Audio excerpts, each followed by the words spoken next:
brazier foods, meal combos, and more. And don't forget a delicious DQ cake just right for any special occasion. It's all at Dairy Queen in Glencoe.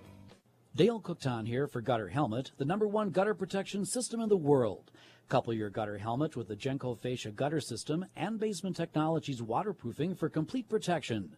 Go with the best. Gutter helmet, Glencoe, and Basement Technologies.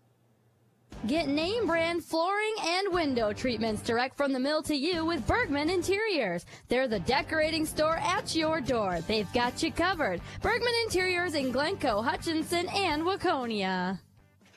If it can be built, make one call to Steve Shower & Sons Construction between Glencoe and Silver Lake. They specialize in cement work, pole barns, reclads, new construction, houses, and remodeling. They have many satisfied customers throughout the area. Call Steve Shower & Sons Construction today. Coburn's fresh every day, bagged with a smile, that's our way. Fall is here and so are apples. At Coburn's, we have a wide variety of Minnesota-grown apples and a large selection of ingredients for all your baking needs. Plus, Coburn's is hiring. Apply today at coburns.com. Coburn's, fresh every day. Welcome back, everyone.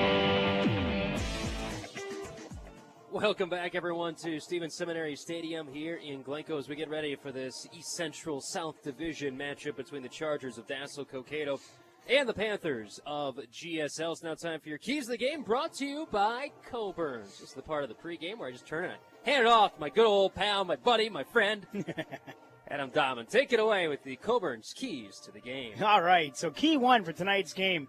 I've had this key for the last 2 weeks, and I tell you what, it's been something that we've noticed that has really helped the GSL Panthers out this since I've been back, I'm going to say.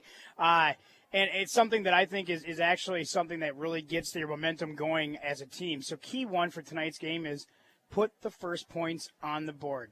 That's a huge thing. And just what we've seen with GSL is when they get up there on that board first, they've really kind of collaborated together a little bit more and come together as a team and and then show up and play as a team. So key one, of course, tonight, let's get the first points on the board and let's put the pressure on the DC Chargers. That's key number one. Key number two. Key number two, like I mentioned before, there's some big boys back out on this DC backfield for offense. So defensively, you got to stop the running game. I'm not saying it's the only thing we got to stop because we also just watched their quarterback throw a very nice pass out there. Granted, with the wind, but still, you got to remember this too now. Here tonight, you got a wind that's coming straight out of the south pretty much. It's going to be a tough wind here tonight. It's very, very gusty. That's one of the things that DC is going to use into their benefit too. They got a good ground game. They are not afraid to run the ball. They're going to be very physical up the middle. And when you look at some of these, the guys that are in the backfield, Jared Neske, their fullback, 180 pounds, 5'9". He's low center of gravity, but he's got some weight behind him. He's going to be coming through with a force. And then you look at their halfback as well here, Blake Johnson, 169 pounds, 5'11". I mean, these guys are going to be coming at you, so you got to slow them down. We've seen Cameron Chapp get back there, do some great things, but you know what? When you take away a passing game and they're going to start running it, now you got to find a way to slow down those backfield. So that's key number two. Key number three. Key three, offensively, it's a big one. This is actually I should have probably put this as my first key here tonight, but we're going to put it as key three. The offensive line has got to show up here tonight. Like we said again, they've got size. They have got to come together, band of brothers style. Let's work together. Let's make sure we give our quarterback the amount of time he needs to make the decisions he needs to, but also let's open up some holes for those running backs. Let's get them loose into the backfield a little bit, in the defensive backfield, I want to say, and allow them to use their legs to move down the field. We've seen some great things. Michael Farrar, he is fast, quick, and he hits that hole hard, but when nothing is there, he's not going far. Then you look at Carson Strike. Carson Strike has come a long ways, too, from what he started out as, and he's really hitting that hole hard, but he's also a threat to the outside. And then you got the big fullback, of course, Spencer Leppel, another kid that's really come along in the last 2 weeks here. He's put in some scores. He's a guy that if you can get him into open field, the fullback has got some speed. So, offensive line, do your job, know your role, and work together to open this field up for your backfield and give your quarterback the time he needs. So those are your keys to the game, brought to you by Coburn's. I'll throw one in here for Dassel-Cokato. Don't be afraid to run with Risen in here tonight. We've seen teams have success this season against GSL. Think back to Tomberlin against Annandale, and even a pretty decent success as well for Holy Family this season. Don't be afraid to spread out this Panther defense and try and attack the edges that way. Right. It's worked well in the past, and don't be surprised. That may be a very big key for DC if they want to pick up the road victory here tonight. That's a great key right there. There you go. Those are your keys to the game, brought to you by Coburn's. We'll take a 2-minute timeout. We'll come back. We'll get you your starting lineups, brought to you by Lakes Gas Company. We're back in 2 minutes here on Hit 106.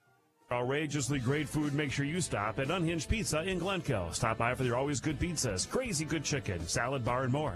Join them for their pizza and pop buffet after every Panther home game. It's warm and delicious. Treat your family to Unhinged Pizza in Glencoe.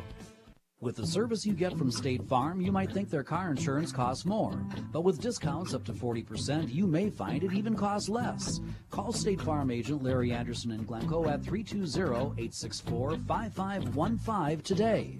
For reliable comfort year-round, go with the Heritage family of heat pumps from American Standard and Mueller Sales and Service in Glencoe. Heritage heat pumps warm your home in the winter and cool it in the summer. For complete sales, installation, and service, visit Mueller Sales and Service in Glencoe. Your local full-service bank is First Minnesota Bank in Glencoe. Loans of any kind, checking accounts, savings accounts, retirement plans, and much more. Plus expert advice on your financial situation. First Minnesota Bank Glencoe, equal housing lender, member FDIC. The Glencoe City Center is the ideal venue for all your upcoming events. We are booking ahead for the coming year, so make sure to schedule your tour today at 864-6951 to book your big day. Visit us at glencoecitycenter.com or like us on Facebook for the latest on what's happening at the Glencoe City Center. Next to your home, your car is your biggest investment. Don't settle for less. Go with the experts at Pro Auto in Glencoe and Hutchinson. They can handle all repairs to all makes and models from the simple to complex. See the pros at Pro Auto in Hutchinson and Glencoe. Proud to serve the Silver Lake area, it's Lakes Gas Company. Lakes Gas is your #1 source for propane in the area. Whether it's propane to heat your home, for your stove or grill, your water heater, and more, check first with Lakes Gas. Propane is clean, economical, and is recognized as a green energy that's good for the environment. To find out more, call or stop by Lakes Gas Company, located right off Highway 7 in Silver Lake, your #1 local source for propane. Lakes Gas Company.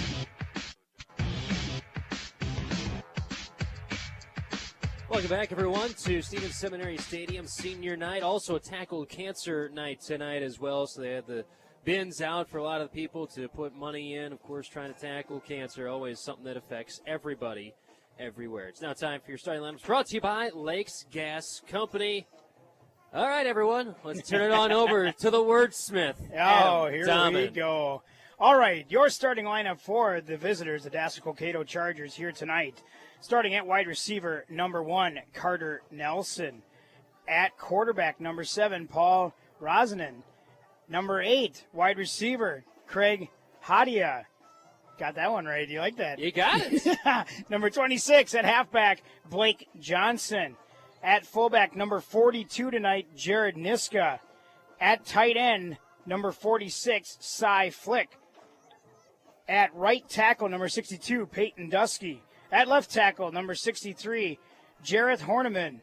At left guard, #67, Henry Camp. At right guard, #71, Caden Webb. And at center tonight, #72, Colin Mannanen. My goodness, folks, this guy is a pro's pro. Oh. He is one of the best that you could ask for. I wouldn't go that far. There's your starters for Dassel-Cokato's offense. Of course, tonight being senior night for GSL, so on senior night we always do the seniors. That's right. So the seniors for tonight's game for the GSL Panthers, #3, Tyler Erkey. #4, Cameron Chapp. #5, Michael Farrar. #15, Jordan Kazmarek. #18, Luke Fromm. #19, Ryan Sheik. #20, Dalton Kosek. #28, Ben Dunny. At #29, Jake Vosig. #35, Nathan Sheik. #54, Peyton Sell. #57, Louis Dunas. #60, Logan Artman. #63, Jacob Litzow. #64, Mason Trippel. #73, Axel Scholes. #75, Brandon Frank. #76, Grayson Marsh. #79, Hunter Glazer. and number 88, Nick Schmidt. So those are your seniors on this senior night. Your starting line was brought to you by Lakes Gas Company. It's now time for your national anthem, brought to you by the Glencoe Lions. We'll have your national anthem after a word from the Glencoe Lions. Freedom takes many forms. The freedom to learn, the freedom to compete, the freedom to discover what good sportsmanship is all about. The Glencoe Lions are proud to support the Glencoe-Silver Lake Panthers in this athletic event, and they support our youth in all their endeavors in sports, academics, music, and the fine arts. Today's youth are tomorrow's leaders, and we have a bright future indeed. The Glencoe Lions, we serve.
Season long. We'll take another 2-minute timeout. We'll come back. We'll get things underway, and we'll get you your game time and temp. Brought to you by Glencoe Co-op Association. We're back in 2 minutes on Hit 106.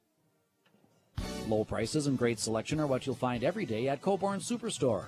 The freshest produce and meat, a complete line of frozen items, a full-service pharmacy, deli, and convenience store are all waiting for you at Coburn's. Open 24 hours a day to serve you. It's Coborn Superstore in Glencoe. Try their all-new Whopperito at Burger King in Glencoe. It's made with flame-grilled 100% beef and seasoned with a special blend of spices to deliver the ultimate burger burrito mashup. Stop at Burger King in Glencoe. No one works harder than Matthews Vashek Construction. Matthews Vashek Construction specializes in remodeling, custom homes, and light commercial work. Visit them on Facebook to find out more. Find experienced carpenters providing quality craftsmanship at Matthews Vashek Construction. You're always a step ahead when you shop at Carly's Shoes in downtown Hutchinson. They carry brands like Red Wing, SAS, Clark's, New Balance, and quality Dansko shoes. Locally owned and operated and serving the area since 1959, it's Carly's Shoes on Main Street, downtown Hutchinson. Feel your best with a stop at Pure Life Chiropractic and Wellness Center in Glencoe. Hi, this is Dr. Nick Johnson. I offer full chiropractic services along with Dr. Arthur Niemla. Visit PureLifeGlencoe.com to find out more. That's Pure Life Chiropractic and Wellness Center on 10th Street in Glencoe. Feel and look your best with a membership at Snap Fitness in Glencoe. Their personal trainers will work with you to train you on all their fitness machines to get the most out of your workout. Many plans are available with one sure to fit what you want. Get in, get fit, be well with a membership. Snap Fitness in Glencoe. Lakes Gas is your #1 source for propane in the area. Whether it's propane to heat your home, for your stove or grill, your water heater, and more, check first with Lakes Gas. Call or stop by Lakes Gas Company, located right off Highway 7 in Silver Lake, your #1 local source for propane. Diesel fuel is diesel fuel, right? Wrong. If you use standard diesel fuel, you should know that switching to Cenex Premium Diesel can make a powerful difference in your trucks and farm equipment. Cenex Premium Diesel from Glencoe Co-op Association is specially formulated to optimize performance. It's proven to deliver more power and up to 5% better fuel economy. Plus, it contains a special additive formulated for the demands of today's modern engines to help reduce downtime and maintenance. To learn more, talk with your certified Cenex distributor, Glencoe Co-op Association.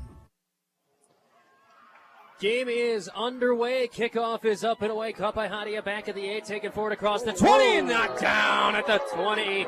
3-yard line. That's where DC will start. Let's get you your game time and temp. It is 6:59, 60 degrees outside, winds from the south at around 10 to 15 miles per hour, gusting up to 30 at times tonight. DC will have the ball going first into that wind, left to right, so a decent return, but a nice tackle in the open field there. I believe that was Leppel with the tackle. Spencer Leppel came in, literally just put a real good shoulder right into the ball carrier, and, it looked almost like you ran into a brick wall right away, because Spencer Leppel kind of looked back like, that just happened. So nice job by Spencer Leppel getting down there and making the tackle. So Paul Risenen, the 6'4", 175-pound sophomore, will be the quarterback. Single setback, that's Johnson directly behind him, one wide out to each side. Takes a snap, hand off, left side. Johnson looking, trying to weave his way through traffic, not finding any, getting back to the line of scrimmage. And that is all for Johnson on his first carry of the game. He'll bring up a 2nd and 10. As the clock is rolling, we're underway with football here on 106.9 KARP. Paul Lemke getting in there, number 53, getting in there right away and causing some havoc. Does a good job bursting through the line and making kind of a pile right next to the ball carrier. Shotgun 4 wide this time for DC. Niska to the right of the quarterback, rising and takes the shotgun snap. Rolls to his right, looks to pass, throw, call in and out of the hands of Carter Nelson. Near side, and that brings me back to last year when DC played at GSL. And, boy, DC had a lot of drops in that game as well. Yeah, and when you talk about Carter Nelson, again, he's another big, tall kid out there, 6'2", 165 pounds, and wide open there, had the opportunity to get that and make something good happen, but, of course, just taking his eye off the ball, and it goes in for incomplete. So a big 3rd down here for DC. They take the shotgun snap, rising and stands tall, throws near side, incomplete, going for Hadia. Little high on that throw. Hadia, 5'6", is what he's listed at. Good coverage on the play by GSL. And that was Carson Strike out there on defense. So a change up there on a big-time passing down they anticipate. They brought in a whole different set of defenders on that one, and they get the 3-and-out. Punt team is out into the wind. Is DC punting. It'll be Carter Nelson back to punt, standing at his own 10. Erke back to receive, standing in his own 44-yard line. The punt will be into the wind. GSL has the wind to their back here in this first quarter. Niska, the up man, calling for the snap. Pressure comes. Nelson gets it away. Good tight spiral. Short one knocked down by the wind. And then Erke had it.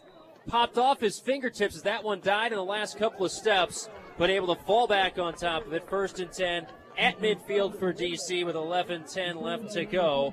On the Glencoe Light and Power scoreboard, no score, GSL and DC. So right there you can tell how much the wind is going to affect the ball a little bit tonight. I believe it was Nelson that ended up kicking that. He actually put a pretty good leg into it to get a nice spiral, but Erke, you got to come up a little bit. Make sure that ball is going to hold back a little bit. Got to be ready. First play pitch, right side, strike with it across the 45 up to the 44-yard line. A good pickup of 6 on the first play to Carson Strike, and this backfield kind of by committee. You never know which guy is going to have the big game coming into the night. But we've seen each of all 3 of these guys have a big night at one point this season. Yeah, and GSL is not afraid to do that either. And if one guy is not working out and just not able to get open or get loose in the backfield, they're not afraid to use the other guys to get something going. 2nd and 4, ball in the right hash I formation backfield. Leppel the fullback, Farrar the deep man. Slot left is Strike, wide left Christensen from under center. Turn, hand off right side, Farrar with it. Finding some room, shooting across the 40. First down, and then nice open field hit there by Gavin Gilman to knock him out of bounds at the 36-yard line. A pickup of 8 for Farrar.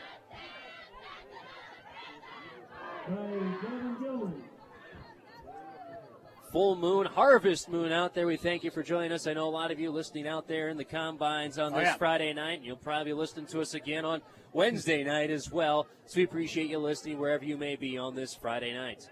Single wide out to the right, ball in the right hash. Christensen, wing T backfield. Farrar the deep man. Toss play left side. Farrar with it, trying to follow his blockers, getting stretched out, losing yardage. Good open field tackle on that one by Jareth Horniman, bringing him down for a loss on that play back at the 38-yard line. A loss of 2 for Farrar on the carry. And that toss play just didn't have anything going for it from the beginning. It seemed like DC had that one well scouted, and that all-white uniform, white tops, white pants, kind of a little bit of Penn State look, but the DC logo on one side, the numbers on the other with that thin navy blue stripe down the middle. Single setback, Leppel flanker, right side strike. Ball in the left hash, 2 wideouts left. Mesh play, keep, right side. Fromm with it across the 35 up to the 34-yard line. A pickup of 4 on that one for Fromm up the middle, right side. Big third down here coming up for GSL. This is where we talk about a little bit where that offensive line now has really got to come together and work hard. You're in 4-down territory, but at the same time, you got to be able to get a push here to at least try to get yourself within 1 to 2 yards of that first down marker, because right now we're looking at, 3rd and 7 right about now. So got to get the gumption, got to work together, do your assignment right, know who you're blocking and who you're keying on, make a block, and allow your running backs to get through. Wing T backfield, no wideouts in this set. 9:07 and counting left to go. 3 on the play clock. From under center takes a snap at 1. Toss play right side. Leppel with it, lowering the shoulder. Hit and getting taken down quite quickly on that one at the 33-yard line. 32. Leppel with that one. Not much of a gain on his first carry of the night. Yeah, not too much of a gain there. They try to do a little more of a pitch work outside and not much for blocking out there, but Leppel tries to put his shoulder down and run some guys over. But now a big 4th down, like we said, 4th down territory here where you're going to go for it. We're looking at roughly about 4th and 5 or maybe 4th and 6 even here to get the first down. 4th and 6, they go with a wishbone backfield for GSL. The DC 32-yard line, wind to their back, going right to left. Takes the snap, play action, rolls to his left. Stetz throws over the middle, thrown behind and intercepted.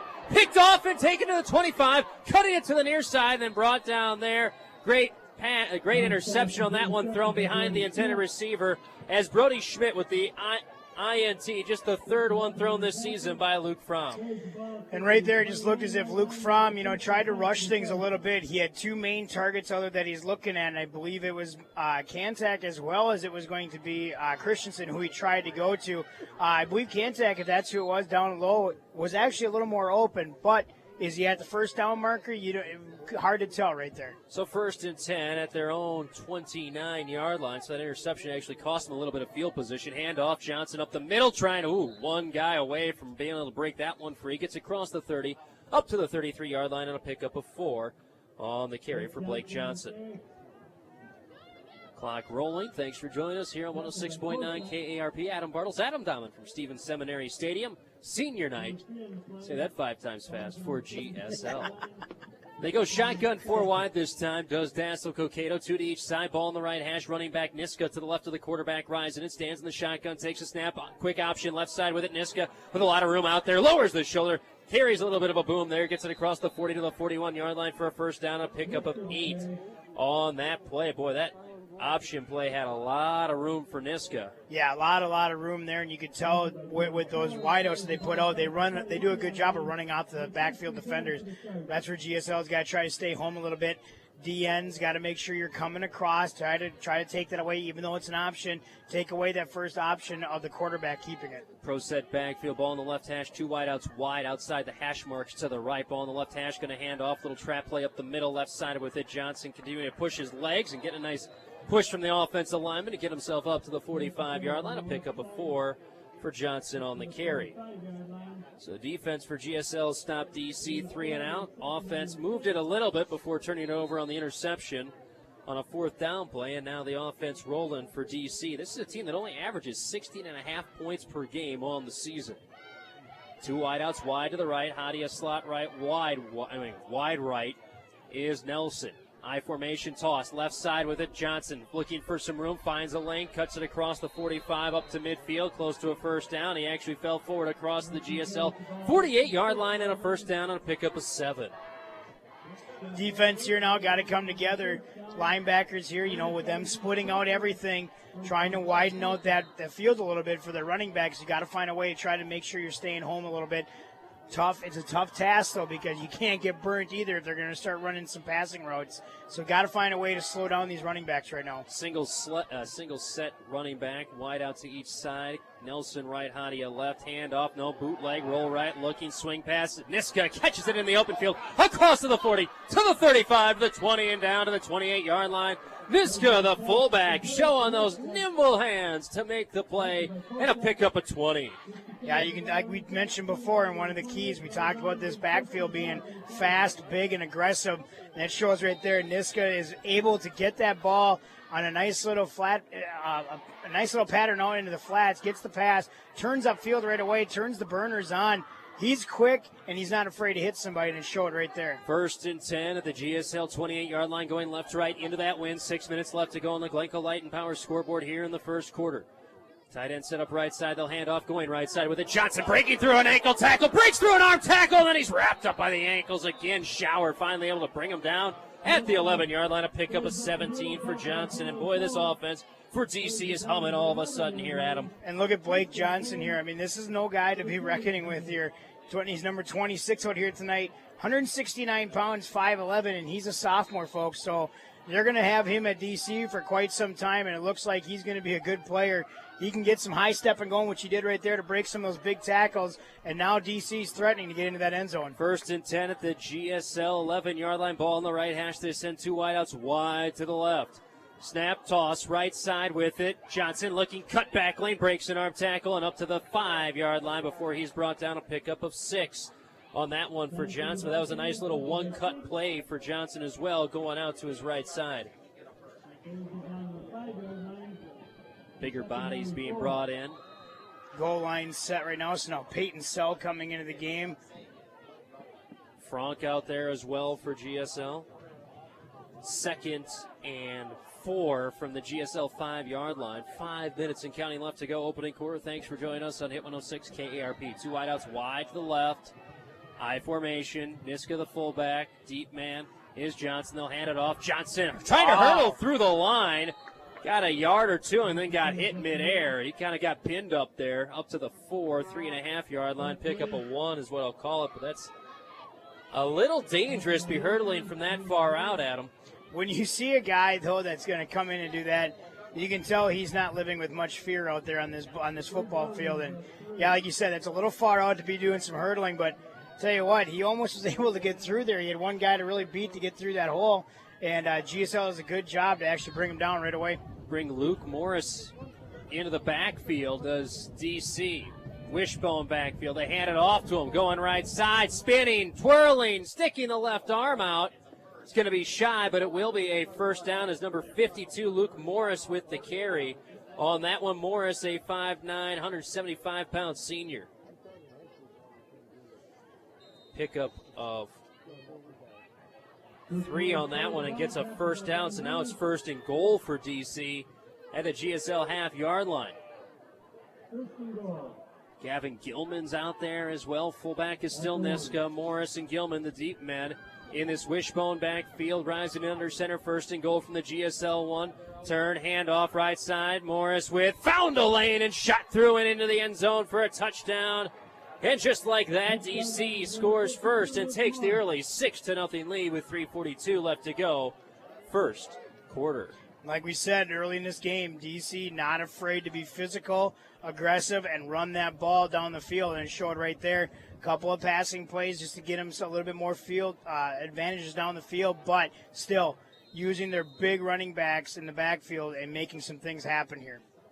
So now a big extra point.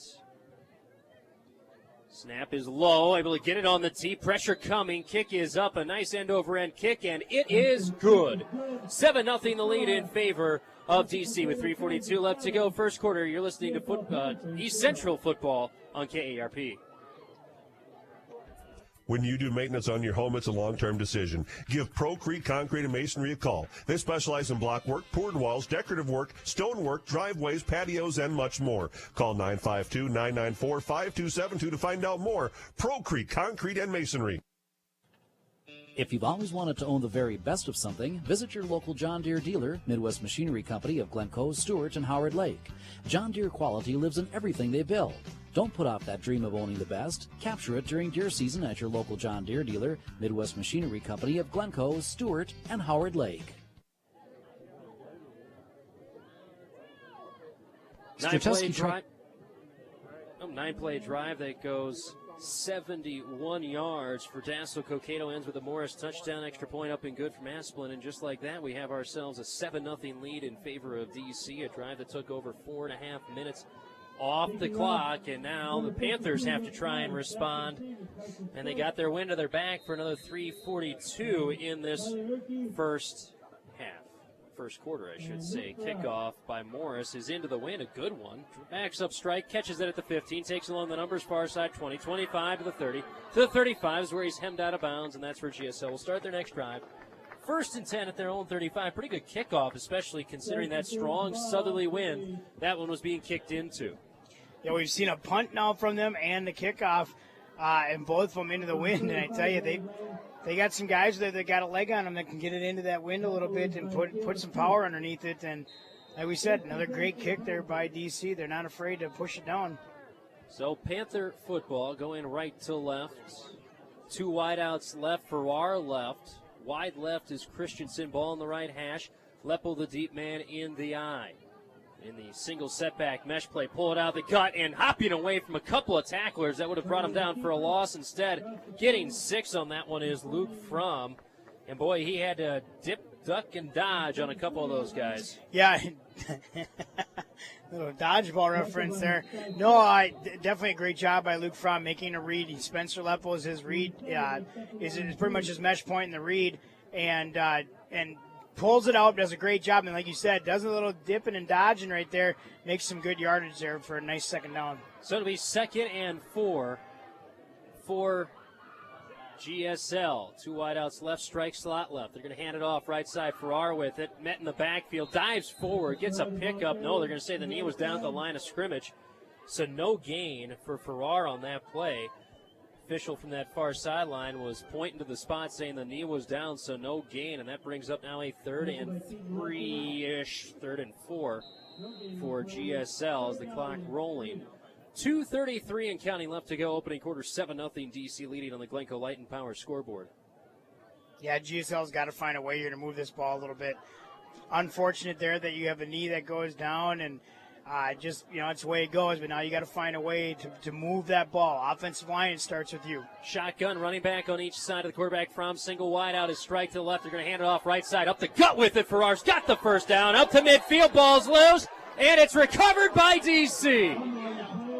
So Farrar fumbles it while getting the first down and a pickup of 8, as that one was jarred free and a big turnover for DC. And Farrar comes off the field here just kind of holding his arm tight to his chest. May have something wrong there. Maybe have gotten the funny bone hit a little bit in the elbow. But right there, DC does a good job of stripping that ball. And Farrar actually did a really great job. He actually held the ball high and tight, which you're supposed to, but ball just got hit just right and jarred loose, and now good field position here starting off at the 50 pretty much for DC. Remember, that's where GSL started their first drive of the game and could not do anything with it. We'll see what the Chargers can do. Ball in the left hash, 1 wide out to each side. Rising in under center with an I formation behind him. Play action, looking to pass. Has Hadia deep if he wants to throw. Still rolling out right. Pressure comes, avoids the first man, throws it near sideline out of bounds.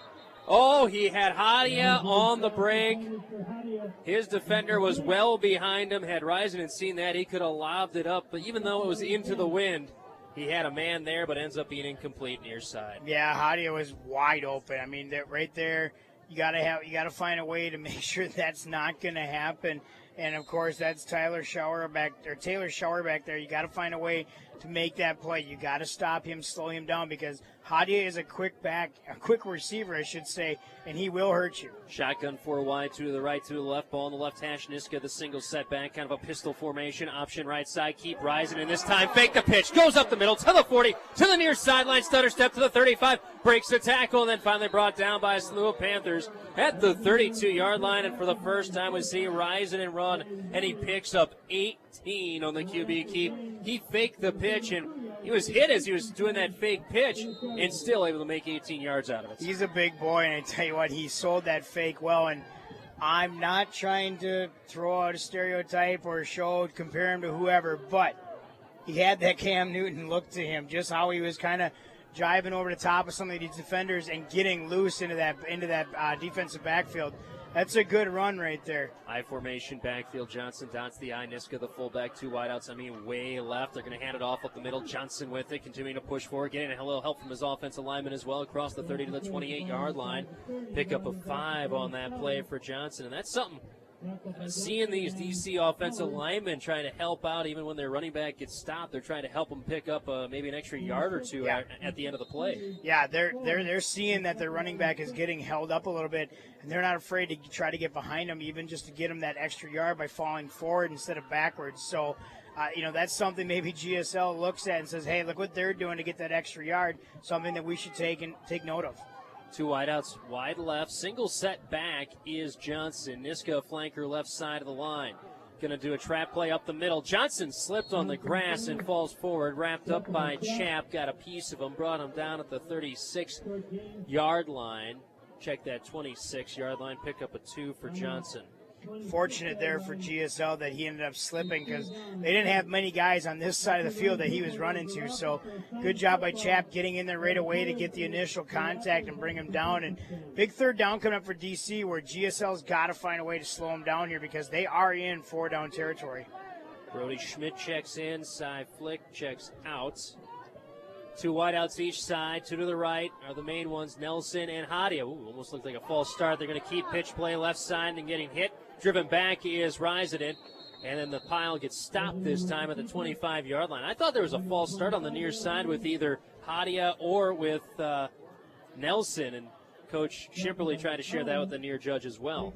Yeah, I'm not sure what the judge or the ref was looking at there because it sure looked like it was going to be that false start, but no call. That'll do it for the first quarter of action. 7-0 the lead in favor of DC over GSL on the Glencoe Light and Power scoreboard. You're listening to Panther Football on KARP.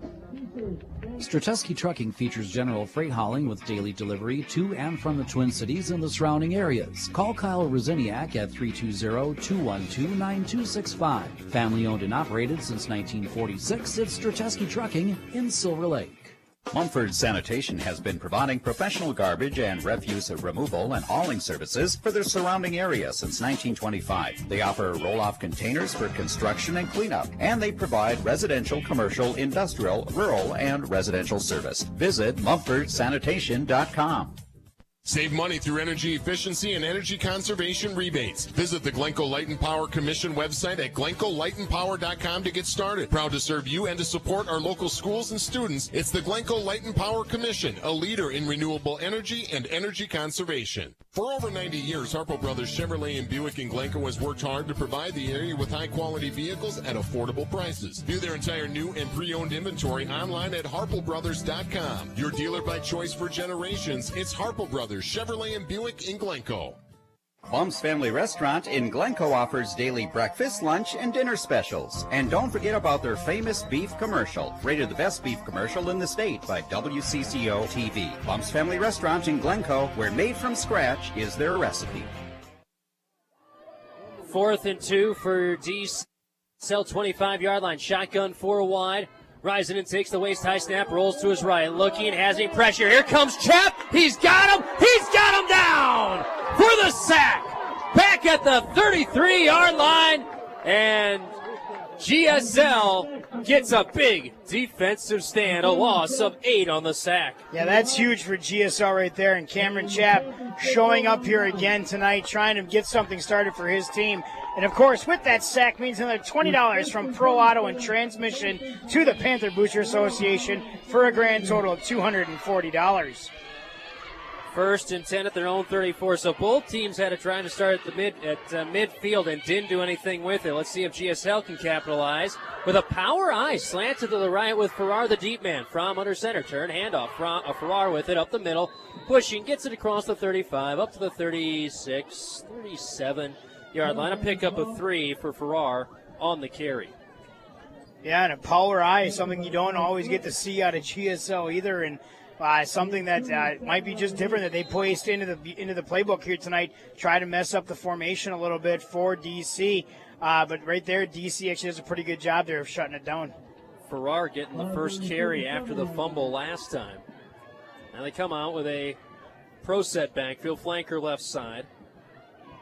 From under center, ball on the left hash on the 2nd and 7. Toss left side, strike with it, trying to follow his blockers, beelines into the line and gets stopped there at about the 39-yard line. A pickup of 2 for Strike on the carry.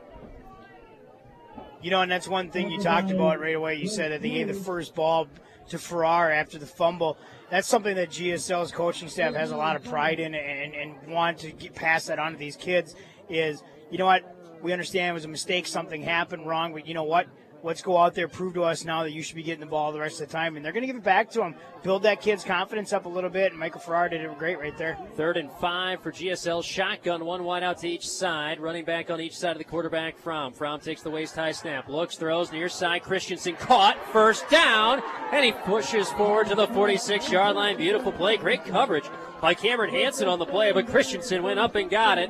To pick up a 7 and a first down for the Panthers. Yeah, great job there actually on the coverage as well, but Christensen just does a very good little head shimmy a little bit, and he turns for a nice button hook, you pretty much could say, and does a great job of hauling that catch in and gets a nice first down here now for GSL.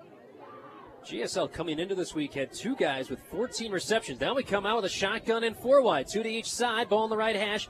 Single running back, Leppel to the left of the quarterback. Fromm takes a snap, rolls left, 4-man rush, looks, throws deep, far side, towards Strike. It is caught by Strike, falling to the ground at the 18-yard line. Beat his man deep. Good throw into the wind there by Luke Fromm to get the first down for the Panthers. Tell you what, that's great concentration there by Carson Strike as he had to actually turn. He had his guy beat, but he noticed the pass falling behind him a little bit. Does a good job keeping his eye on the ball and hauling it in. But great job by Luke Fromm again, throwing the ball into a tough wind here tonight. 37 yards on that passing catch, and GSL has it at the DC 17. Shotgun option, right side. Cut it up the middle, flag on the play as Fromm gets brought down at the 11-yard line. I assume hold probably is going to be the call. That's what I'm looking at. Yep. Confirmed holding call against GSL. And right there, Fromm just ended up getting a little bit of pressure in that backfield, and good job by the offensive line right away, making a nice pocket for Fromm to work with, even though it was kind of, it's an option play, but still Fromm able to go straight up the middle. But you know what? Hands just got a little carried away there by one of the players on the offensive line and a big holding call. So big holding call, backs him up, spot foul, backs him up to the 27-yard line. So it'll be first and 18-ish, give or take.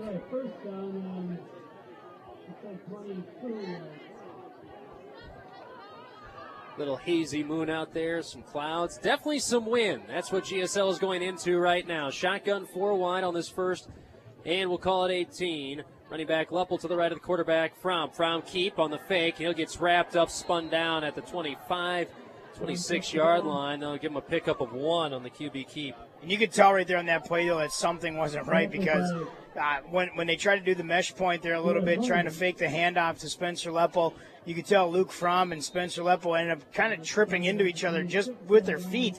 And Spencer Leppel almost went down, had to catch himself, and Luke Fromm, too, got kind of tied up in it, wasn't able to get going. 7-0 the lead in favor of DC. Got a score late in the first quarter going into this win. Shotgun formation, strike in motion right to left. Going to hand it off to him. Jet sweep left side with it. Gets it to the 25 and gets stood up and driven back. Gilman in on that tackle. Some really good defensive pressure coming back to the ball and making the tackle there for DC. Gilman in on that tackle and a pickup of 1 for strike for the Panthers. Now a 3rd and 18 for GSL. Remember last week, Panthers 0 for 3 in the red zone. This one counts as another offensive red zone opportunity. But this is 4 down territory, though, Adam. Absolutely, it's 4 down. Shotgun, 2 wideouts to the right, flanker right, Farrar running back, Leppel to the right. They're going to roll the pocket to the right. Pressure coming, and it's thrown incomplete. Fromm was hit around the waist as he was trying to roll right with that one, and it's incomplete, and that brings up 4th down for GSL. And right there, you can tell the offensive line, that's one of those plays where they kind of scrape down the line of scrimmage and try to keep the pressure off of Luke Fromm as he's going to roll out. And, I tell you, right there, just something happened again. Too many guys breaking through. GSL's got to find a way to close those holes up and give Luke Fromm the time he needs. Going to go shotgun 4 wide, 2 to the left, 2 to the right. Strike, flanker right side, Christensen wide right, going to take the snap, roll the pocket right, 4-man rush, steps up, throws deep, near side, ball is incomplete, defender hit, strike, there's the flag.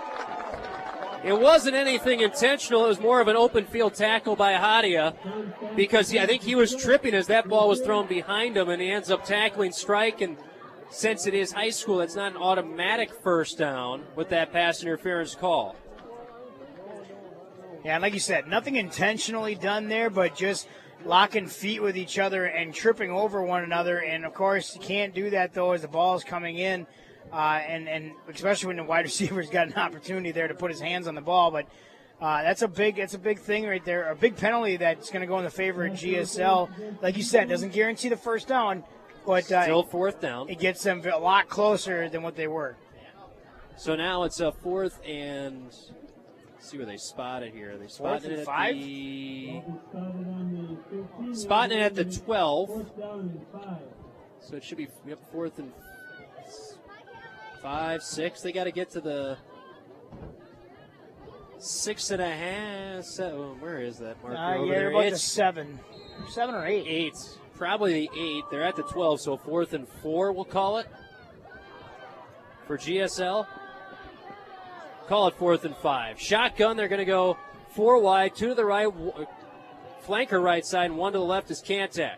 Farrar off to the right of the quarterback, Fromm. Fromm takes a snap. Blitz comes, looking to throw. Flips it out. Farrar incomplete. Turnover on downs. Great defensive stand by DC on that one. And Fromm right at the end tried to flip it to Farrar on the near sideline. And I don't even know if Farrar does catch that one, if he can even stay in bounds, as all of his momentum was taking him out of bounds at that point. Yeah, at the same time, too, again, the offensive line, I know I'm preaching and talking a lot about them, but right now they're just having some issues and they can't find a way to close these holes up.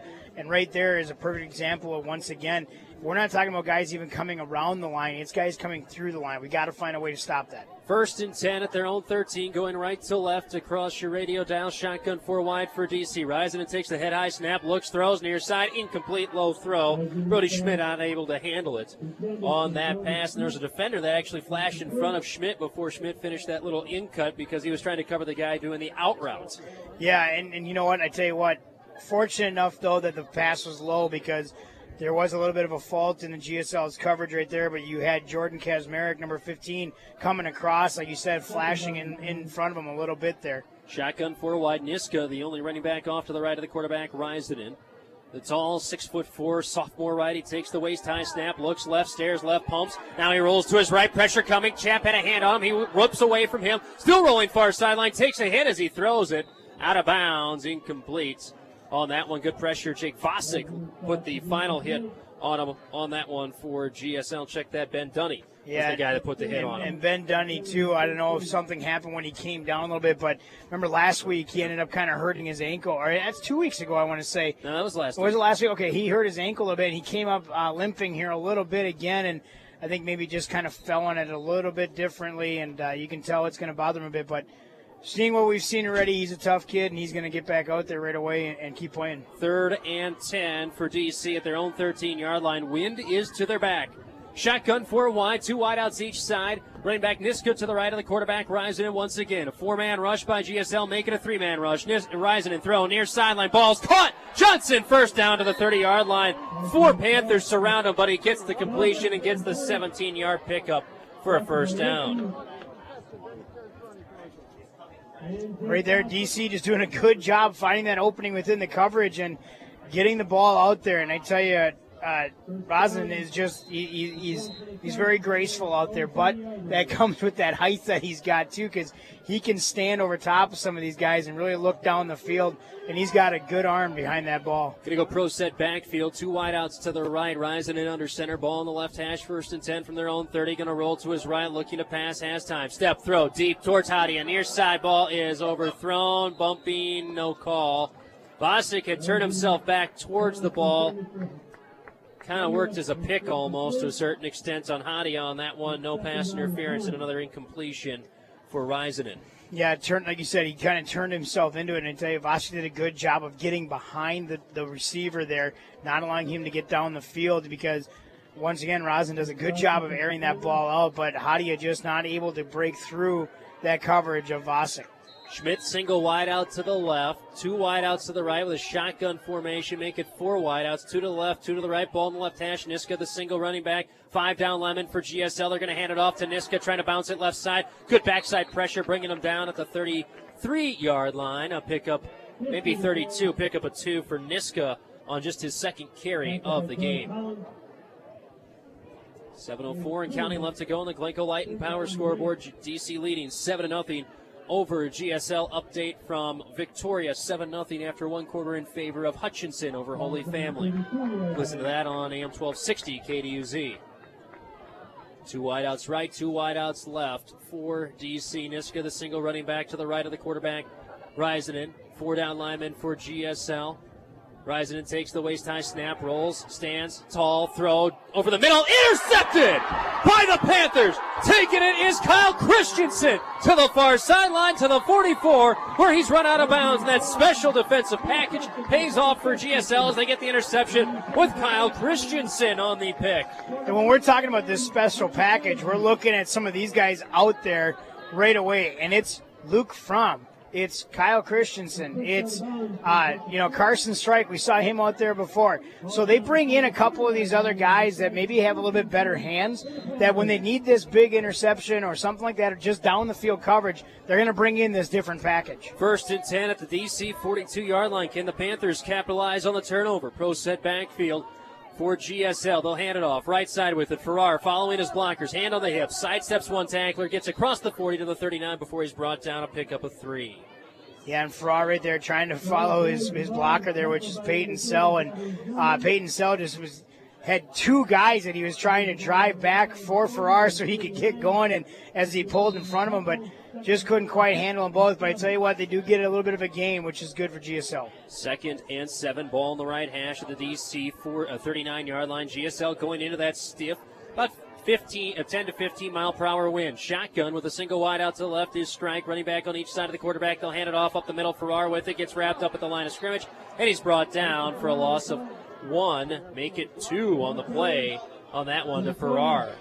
Yeah, and right there, another break in the offensive line, and it's going to be Hunter Glazer there. Just kind of got blown over by 2 guys at once and couldn't stop the pressure. So someone's got to be able to help out when you got 2 guys and 1 guy coming through. That's where we talk about a little bit about keying on the next guy and knowing your task at hand. Got to find a way to help each other out there on that offensive line. A little bit of a NASCAR package coming in for DC to try and pass rush on this 3rd and 9. Shotgun wing T formation, play action, 4-man rush, pressure comes, thrown deep over the middle, ball knocking it, getting knocked down by the wind. He had the man strike over the middle, but wind helped knock that one down. And plus, I don't think Fromm was able to really step into that throw either, as pressure was coming up the gut, and it's incomplete, and the punt team comes out for GSL, and they get nothing out of the turnover here. Well, they've had some really nice field position in this game, Adam, and GSL has not been able to capitalize. Yeah, right now we saw this a little bit with last week right away in the first half, too. They kept getting in that red zone. They could not get it in.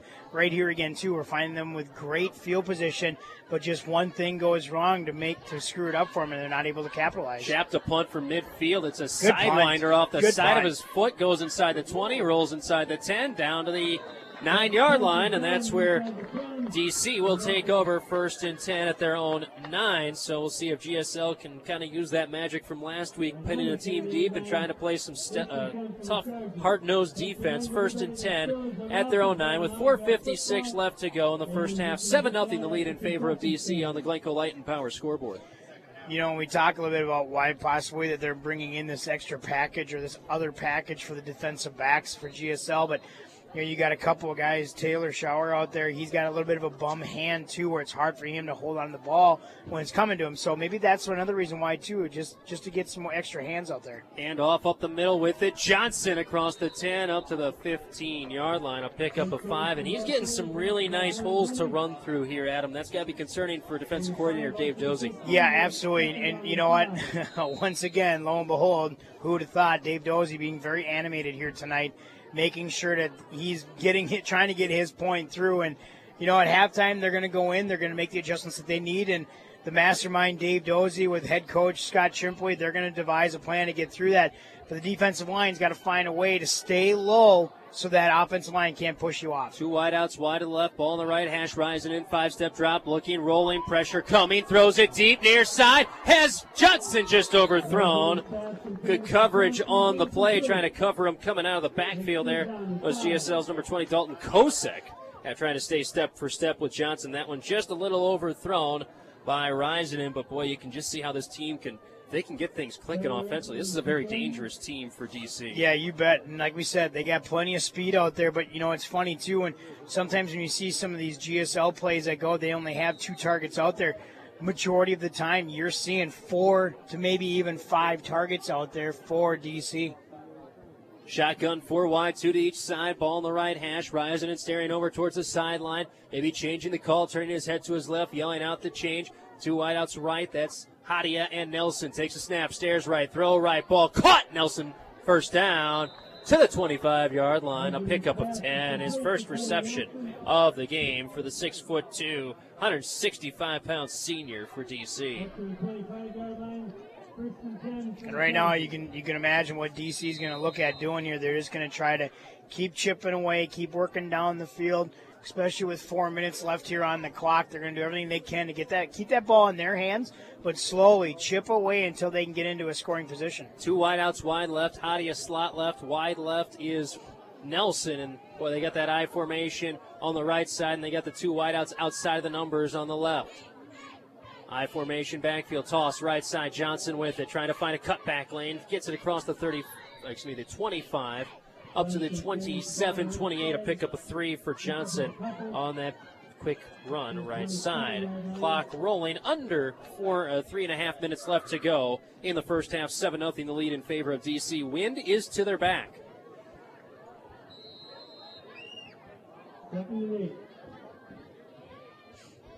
Temperatures in the upper 50s here tonight with a strong breeze, so sweatshirts and jackets needed here tonight.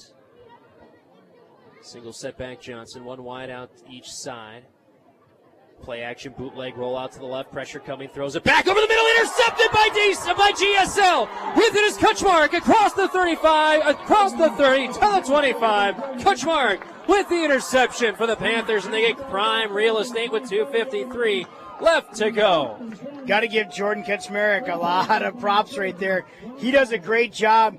The receiver does a good job of actually getting off the route a little bit and coming towards the sideline, and Kaczmarek does a great job of reading it and turning on them boosters and just making a great seal play, coming in front, sealing off the receiver, gets a great interception, puts GSL back into some great field position here. Let's see if they can get it done. 1st and 10 at the DC 25-yard line, going left to right into that breeze. Fake a pitch, looking to throw, middle man, incomplete. Oh. Great job defensively by Brody Schmidt. It looked like Carson Strike was wide open. Schmidt stayed back, and he swatted that one away. It would have been online for a touchdown. Instead, it's knocked away. Great defensive play by the senior Brody Schmidt. Brody Schmidt does a good job of getting in there, but I tell you what, give some props to Carson Strike as well, because after that ball is tipped, he actually gets another hand on it and tries to tip it back to himself, but just couldn't quite get it. That's a great play there by GSL. 2 wideouts to the left, I formation, tight I formation with Farrar dot in the I. Snap, Nash, right side from, not much. Trying to push forward, not getting any help there as he gets it across the 24-yard line. Pickup of 1 on the play. It brings up 3rd and 9 for GSL in 4-down territory with 2.5 left to go in the first half, trailing 7-0 to DC on the Glencoe Light and Power scoreboard. Yeah, of course, it's going to be 4th down here, or 4th down territory, and you just got to go for it, but they got to find a way. And, GSL right now, offensively, they're struggling a little bit by trying to get that coverage that they need and give the time to those running backs and the quarterback as well. Looks like GSL is going to call a timeout here.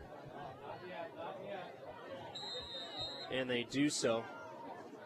With 2:06 left to go, Panthers call a timeout, trailing 7-0. This timeout is brought to you by Bruce and Deb of Bergman's Interiors of Glencoe, Hutchinson, and Waconia, where we've got you covered with floor coverings, window treatments, cabinets, and Cambria countertops. Call for your free in-home or design studio appointment today. Do appreciate them sponsoring all timeouts throughout the GSL football season. If Bruce is listening, I just got to say this to him. I got that one right. Never messed it up once. I got that one right. So we can start a streak now. Yeah, I know. I'm going to go for two next. Are you saying Bruce has been commenting on your reading skills? Because you always mess it up. I said, well, it's all these new tricky things that you're selling. You're all of a sudden cabinets. Now we got countertops. Everything. Cambria, not just Cambria. Cambria countertops. Come on. Right. Jeez. Don't want to forget the Cambria No, countertops. yeah, Those are important. Right. Those are nice. Those nice. Oh, yeah. Smooth finish, man. Anyway, back to the football here. So we got 3rd and 9 upcoming for GSL with 2:06 left to go. The offense has just gotten a couple of first downs. They've gotten into the red zone once, had a penalty back them up on a holding, but still the offense has not found that footing tonight yet in this game, Adam. Yeah, they just can't quite get their foot down into the ground to get them going, and they've stalled out so many times here. They got to find a way here within this last couple minutes, 2 minutes and 6 seconds, like we said, to get this going, but it's a big 3rd down here coming up. Shotgun with a wide out to each side. Christensen left, strike to the right, ball in the right hash. They put strike in motion, right to left. They're going to run it. No, keep with it up the middle. From Wateroo, across the 20 to the 15 to the 10. And he's knocked down at the 8-yard line. A pickup of 16 for Fromm. And boy, he had a ton of real estate. Everyone went with the play fake left side with strike. And Fromm, one step, and he just went up the field for a huge first down. Yeah, that's a great play call right there, and a great job selling the fake as well with Luke Fromm. And Luke Fromm, he's a fast kid too. He put on the burners there, does a great job of picking up a big first down for GSL. 1st and goal from the DC8. Ball in the right hash, wing T backfield strike. The deep man toss right side strike. Trying to find a lane, gets it across the 5, stood up at the 3, and knocked out of bounds. At about the 2-yard line, you hear the groan as they thought he might be able to sneak his way in, but went out of bounds and stops the clock. Pick up a 6 for Definitely strike. tried to turn a little bit and try to get his back moving a little in that way, in that direction to try to get in there, but DC does a good job of sealing him off and pushing him out like around the 2 or 3 yard line. 2nd and goal from the 2. 1:37 left to go on the Glencoe Light and Power scoreboard here in the first half. Still full set of timeouts for DC, 2 left for GSL. Panthers come out with the wishbone backfield. Fromm under center on the 2nd and goal from the 2. Snap, keep, middle, dive, QB, touchdown. No signal. Still waiting. I think they're going to call it down. Touchdown. Finally, 2-yard touchdown dive for Luke Fromm. And they were ready for that off-tackle run that GSL runs a ton out of that formation, especially near the end zone. Definitely, and they mixed it up a little bit by running Luke Fromm up the middle. I tell you, it took them long enough to call that touchdown. Like I said, I thought they were going to call it down for how long they took, but with that touchdown means another $20 from First Minnesota Bank to the Panther Booster Association for a grand total of $420. GSL is going to go for 2 here. Joey Cullen was having issues kicking into this wind earlier in the in warm-up, so they're going to go for 2 with an I formation backfield. Play action, looking to pass, throw near side ball. Caught, strike, 2-point conversion is good, and GSL takes the lead 8-7 with 1:26 left to go in the first half. You're listening to Panther Football on KARP. For full-service banking, make it Security Bank and Trust Company. See them for checking and savings accounts, home loans, ag loans, home equity loans, and more. Security Bank and Trust Company in Glencoe, Brownton, New Auburn, Winstead, or Plato, plus 7 other locations, an equal housing lender, member FDIC. My Own Body Shop in Glencoe offers complete auto body repair, as well as free estimates, insurance work, glass replacement, quality work, restoration, custom painting, and pinstriping. Call Corey Popelka at My Own Body Shop today to schedule your appointment, 320-864-4964. Factory Direct Furniture in Hutchinson offers the area's best selection of furniture and mattresses. You'll find brands you know, and they guarantee the best prices in Minnesota. Stop by Factory Direct Furniture, Highway 70 Hutchinson, call 587-SAVE, or find them online at fdfonline.com.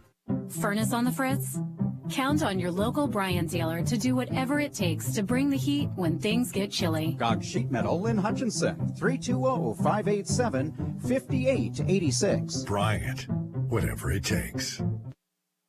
5-play touchdown drive for GSL. Gets in with a Luke Fromm QB keep up the middle. Caught by Hadia on the high short kickoff. Caught at the 20. Brought up to the 30-yard line is where he's brought down. That's where DC will start 1st and 10 at their own 30. GSL leading with that 2-point conversion pass from Fromm to strike. Gives GSL the 8-7 lead with a minute 26 left to go, now down to a minute 22 after that kickoff. But a full 3 timeouts left for DC. Plus the clock stops temporarily for first downs, and they like to pass, and they've got the wind to their back. So this will be interesting. Christensen staying out there. He's playing safety for GSL along with Fromm. They're the safeties right now for the Panthers. Yep. Different package out there, and they're going to make them throw against him here with this package. Shotgun QB, keep up the middle. Christian Friesen with it, and Fromm putting a big hit into him, but he drove him back from across the 40 to the 45 to the 46 to pick up a 16 for Friesen right off the bat. And that's a hit for GSL. They don't want to see Fromm trying to take too often out there. They want him just to make plays, knock the ball down, worst case. Rising in that shotgun, 4-down lineman, one single linebacker as they take the snap. Pressure comes, throws it far down the deep far sideline, and it's overthrown, incomplete. Looking for a call as Hadia on that one. A little bit of contact with Shower, no flag coming. Incomplete, 2nd and 10. The minute 5 left to go. GSL leading 8-7 over DC.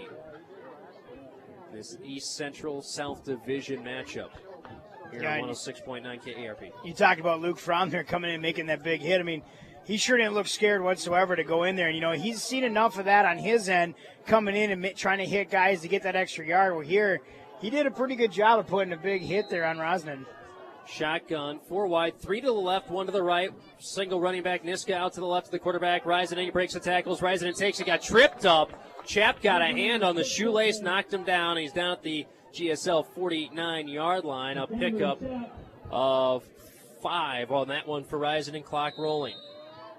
Under a minute left to go. Again, 3 wideouts to the left, 1 to the right. 3rd and 5 for DC. Takes a snap. 4-man rush, looking to throw. Deep middle, incomplete through the hands of Nelson. He took a hit immediately upon touching the ball, knocking him down and then helping him right back up. Jake Vosick on that coverage. Yeah, good job by Vosick on the coverage right there. Does a very good job of knocking it out. Of course, Rosnan just not quite able to get it in his hands a little bit. Maybe a little out in front there, but now 4th down here for DC, and it looks as if they bring in their punting unit. They've got the punt team out. Strike was wondering if he should go back for coverage or to return it. They're just waving him off. Christensen and Fromm are just continuing to play safeties in this spot. People expecting maybe a fake here. Niska's the fullback. He's the up man here in this punt formation. They snap it back to Nelson. He gets it. He punts it. It is away. It is a nice punt towards the middle of the field, but it takes a quick hop into the end zone. Good chase down by the gunner for DC. Caleb Keith really got down the field, tried to swat it back into play, does not work out. Punt goes as a touchback. GSL gets it 1st and 10 at their own 20. 31 seconds left to go. GSL with it going into the win. This is a 30-second offense for GSL time, right? Yeah, this is it. We've seen it once at least for sure this year, but a couple of times. But, yeah, I tell you what, and give some props there on that punt cover team there for the punt return team, I should say, for GSL. There's Spencer Leppel getting in there and almost getting a hand on it. GSL is going to take a knee here and call it a half. DC does have they got 3 timeouts left if they want to use them, and they're going to use them here. And timeout called on DC. I don't know why GSL was taking a knee there. Boy, and one of the coaches for DC is out there. Not sure if that's Ryan Wynant or who it is, but DC calling a timeout. It's a little miscommunication somewhere along the way because no timeout was used by DC, and that's their first one they've used. GSL making them use that timeout with 26 seconds left to go, first half. This timeout is brought to you by Bruce and Deb of Bergman's Interiors of Glencoe, Hutchinson, and Waconia. The decorating store at your door. Great people, great products, great service. We got you covered. Wonder if there's a miscalculation on GSL's part, or were they just anticipating DC was just willing to take it to the half? GSL will get the ball first in the second half. And that might just be. They may have just tried to see what they were going to do and figure it out. And you can tell right now DC's head coach, Ryan Wayne, not too happy out there as he's out there kind of talking, saying he can't be faking anything. Or maybe they're saying that he actually downed it, got back up, and downed it again. Well, I don't know. But you can tell the head linesman out here, too. He's not too happy with the head coach right now either because he's making his statement known. 26.7 seconds left to go in GSL. Another line judge on the near sidelines talking with Shimperly. Now the head judge is coming over and chatting with head coach Scott Shimperly. Not sure what this is all about. Oh, there is. Ooh, some very animated conversation going on with the head official and Shimperly. I don't see an official get too animated very often. 2nd and 13. Clock's at 28 seconds left. So that kneel down took 3 seconds. We'll see what GSL tries to do. They're going to hurry out of the huddle. Single wide out, Christensen wide left. Pro set backfield, the flanker right side is Strike. From under center, turn, handoff, up the middle with it. Leppel gets it back, pickup of a yard, maybe 2. And whistle blows, quick timeout, gets it back to the 19-yard line, a pickup of 2 for Leppel on that. Just his second carry of the first half for Spencer Leppel. Had a big week last week, another timeout for DC with 23 seconds left to go in the first half of the Glencoe Light and Power scoreboard. This timeout is brought to you by Bruce and Deb of Bergman's Interiors of Glencoe, Hutchinson, and Waconia, celebrating over 38 years of quality service and value. Call for your free in-home or design studio appointment today. 3 for 3. What a pro. 3 for 3. 3 for 3. Bruce Bergman, 3 for 3. He's especially happy right now. Oh, yeah. 23 seconds left to go. Still one timeout left for DC. GSL has a 3rd and 11 at their own 19-yard line. Gotta assume another timeout's coming here for DC. With the wind to their back, they should be able to really toss that ball all the way to the end zone if they need to, provided it's not a superb punt into the wind by Cameron Chapp. Decent strategy by DC. Once again, GSL started off with a kneel down. Not sure realizing how much time was left and that there was a full slate of timeouts still left for DC. Ran the ball last time. Probably expect the same again. Wing T backfield with Strike, the deep man. They'll toss it right side. Have Leppel be one of the lead blockers. Takes it to the 20. Puts the shoulder down. Flag on the play at the end. Face mask? Yeah, not sure. Face mask? That's what we're getting here. Didn't seem like it was a hold on that side by GSL, and I believe that's what we're going to get here. And it is a face mask, and it's a 15-yard variety, and it's a first down for GSL. Wow. So pick up a 4 on the run for Strike. But the more important thing, that face mask gets them a first down to their own 38-yard line. One timeout still left for DC. 8-7 GSL leading. They'll get the ball first to start the second half, and now we'll see if they try another kneel down or not. DC's defense is all coming up towards the line of scrimmage. Now they break back. They're going to go cover 3 high safeties on this, just in case GSL tries anything. Clock rolling down on side of 6. GSL doesn't need to snap the ball, and they will not do so. They'll take the lead into the half. 8-7 GSL leads over DC at the half. We'll take a 3-minute timeout. We'll come back. We'll get your halftime report brought to you by North Central International. We're back after this 3-minute timeout on Hit 106 KARP. When it comes to buying a car, a truck, minivan, or sport utility vehicle, doesn't it make sense to go where they make the car buying easy? That's Cokato Motor Sales. They have a fantastic inventory of GM automobiles, including Chevrolet and American Revolution. And when it comes to previously owned automobiles, check out a GM certified used vehicle. The right way, the right car. Your friendly hometown GM dealership with no pressure car buying, Cokato Motor Sales, East Highway 12 in Cokato. The Cokato Dairy Queen has something for everyone. Right now, stop at the Cokato Dairy Queen for their $5 or $6 lunch. Or check out the new DQ Bakes menu featuring the new chicken brochette, melts, Philly sandwich, and hot desserts. And try the Blizzard of the Month, apple pie. Don't forget about their always popular DQ cakes and snack menu with pretzel sticks and potato skins. Cokato Dairy Queen, located right on Highway 12 in Cokato.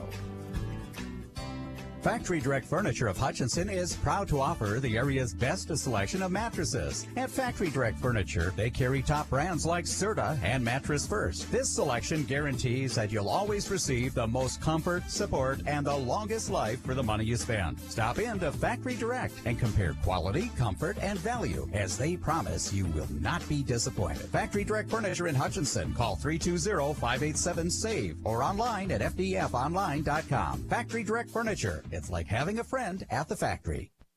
Meeker Memorial Hospital and Clinic are proud sponsors of local high school sports. At Meeker Memorial Hospital and Clinic, they care about patient experience and work to continually provide you with care as it should be. They're backed by the region's best medical staff and specialists. Whether it's the clinic in Dassel or Meeker Memorial Hospital and Specialty Clinics, they're here to provide you with the best care possible. Visit them online at meekermemorial.org. When it comes to trucks, your home for complete service, sales, and parts is North Central International, serving you throughout southwestern Minnesota. If you're looking to buy new or used, contact Tim Leppel in Glencoe. Tim will help find the exact model truck you need. They carry Class 4, 5, 6, 7, and 8 trucks, including International ProStar, HX Series, and Lone Stars. When you need parts for your truck, see North Central International. They can get parts for any make or model of truck, including OEM parts. See Myron, Dan, and Ron in Glencoe, who can help you find just the part you need, whether it's on hand in the store, or they can special order parts as well. And when you need service work done on any make or model of truck, see North Central. Mike and Matt in Glencoe are certified CAT, Cummins, and Navistar technicians, inviting you in for a fall service appointment to get your truck ready for the long winter ahead.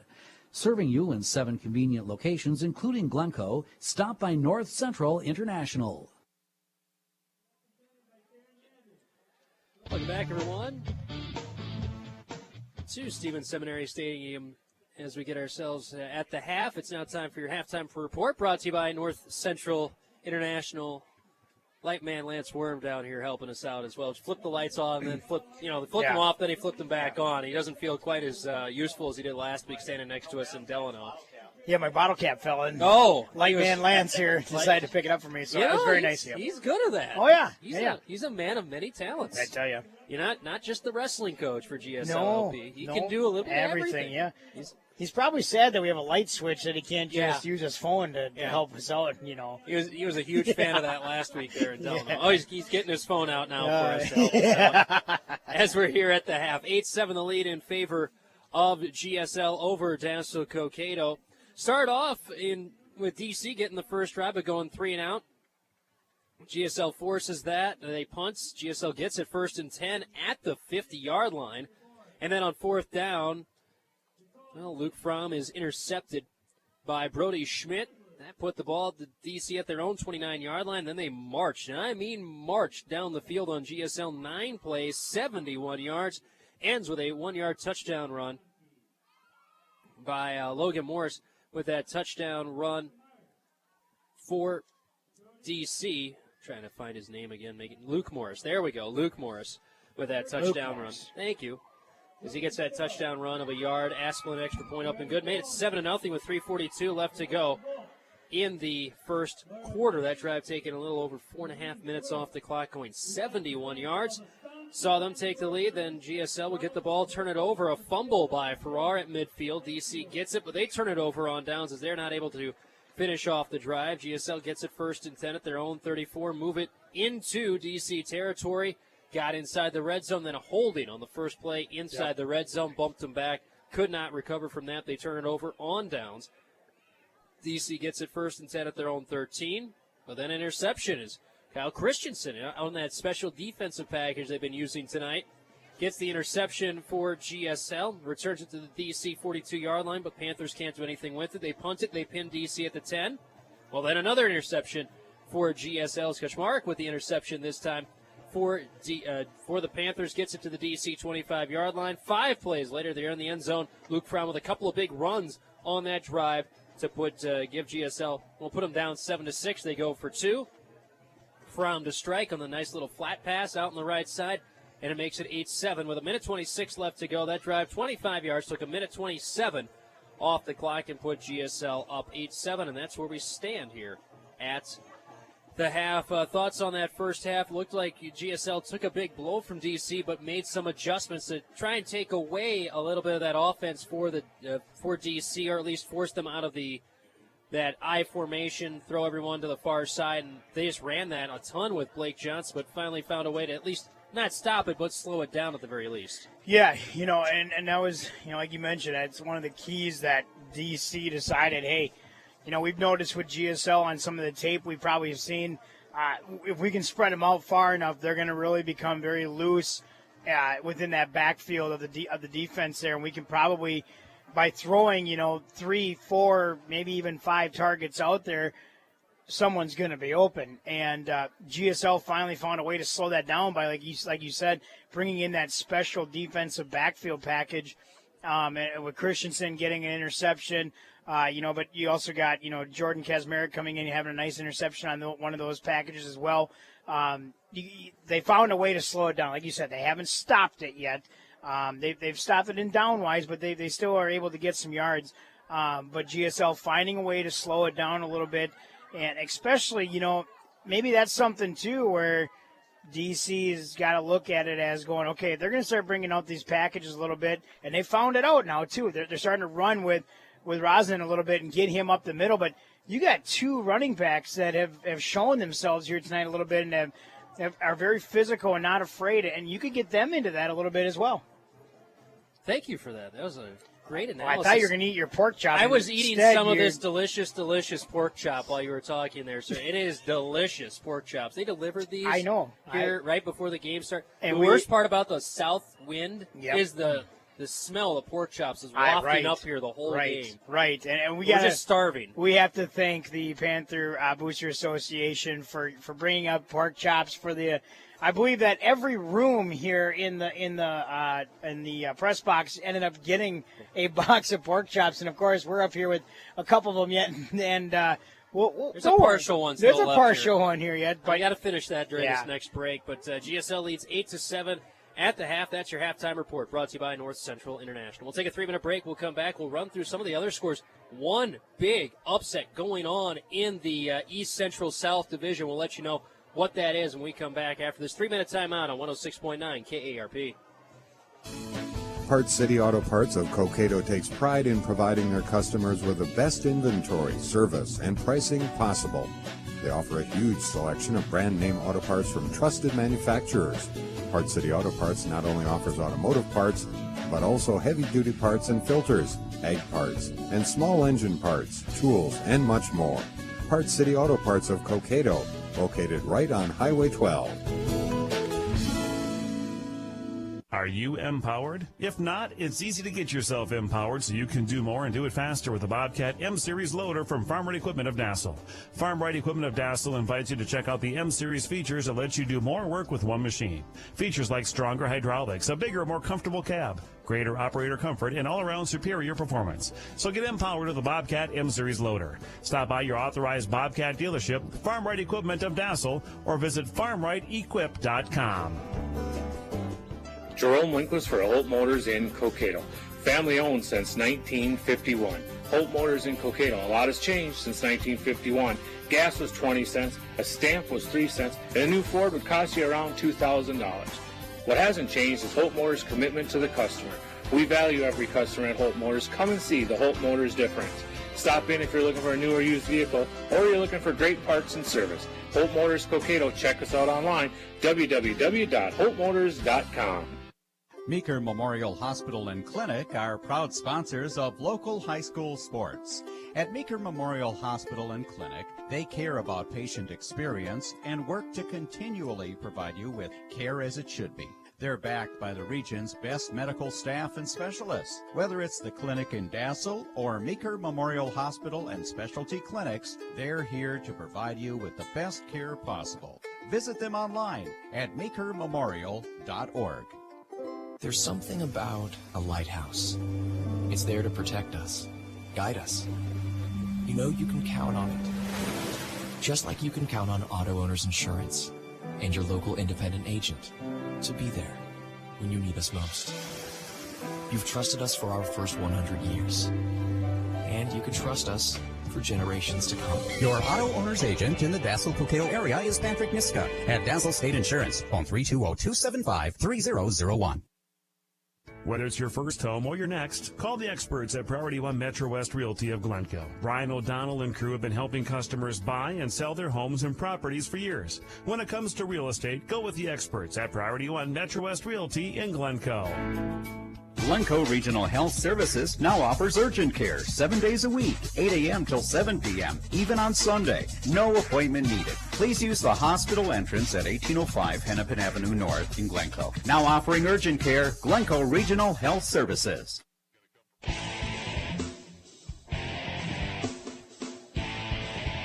8-7, the halftime lead in favor of GSL over Dassel-Cokato. Adam Bartles, Adam Dahman with you here. Let's get you a run through of the scores from around the area. Of course, looking at the Glencoe Light and Power scoreboard, GSL leading at the half here, 8-7 over DC. Let's run through last week real quick once again. Hutchinson knocked off Litchfield in the Battle of the Unbeatens in the East Central South Division, 30-19 last week. DC had the big win last week over Annandale, 21-20. Annandale went for two late in that one. DC gets the stop. They get the win, and then Watertown Mayor at homecoming blanks Holy Family.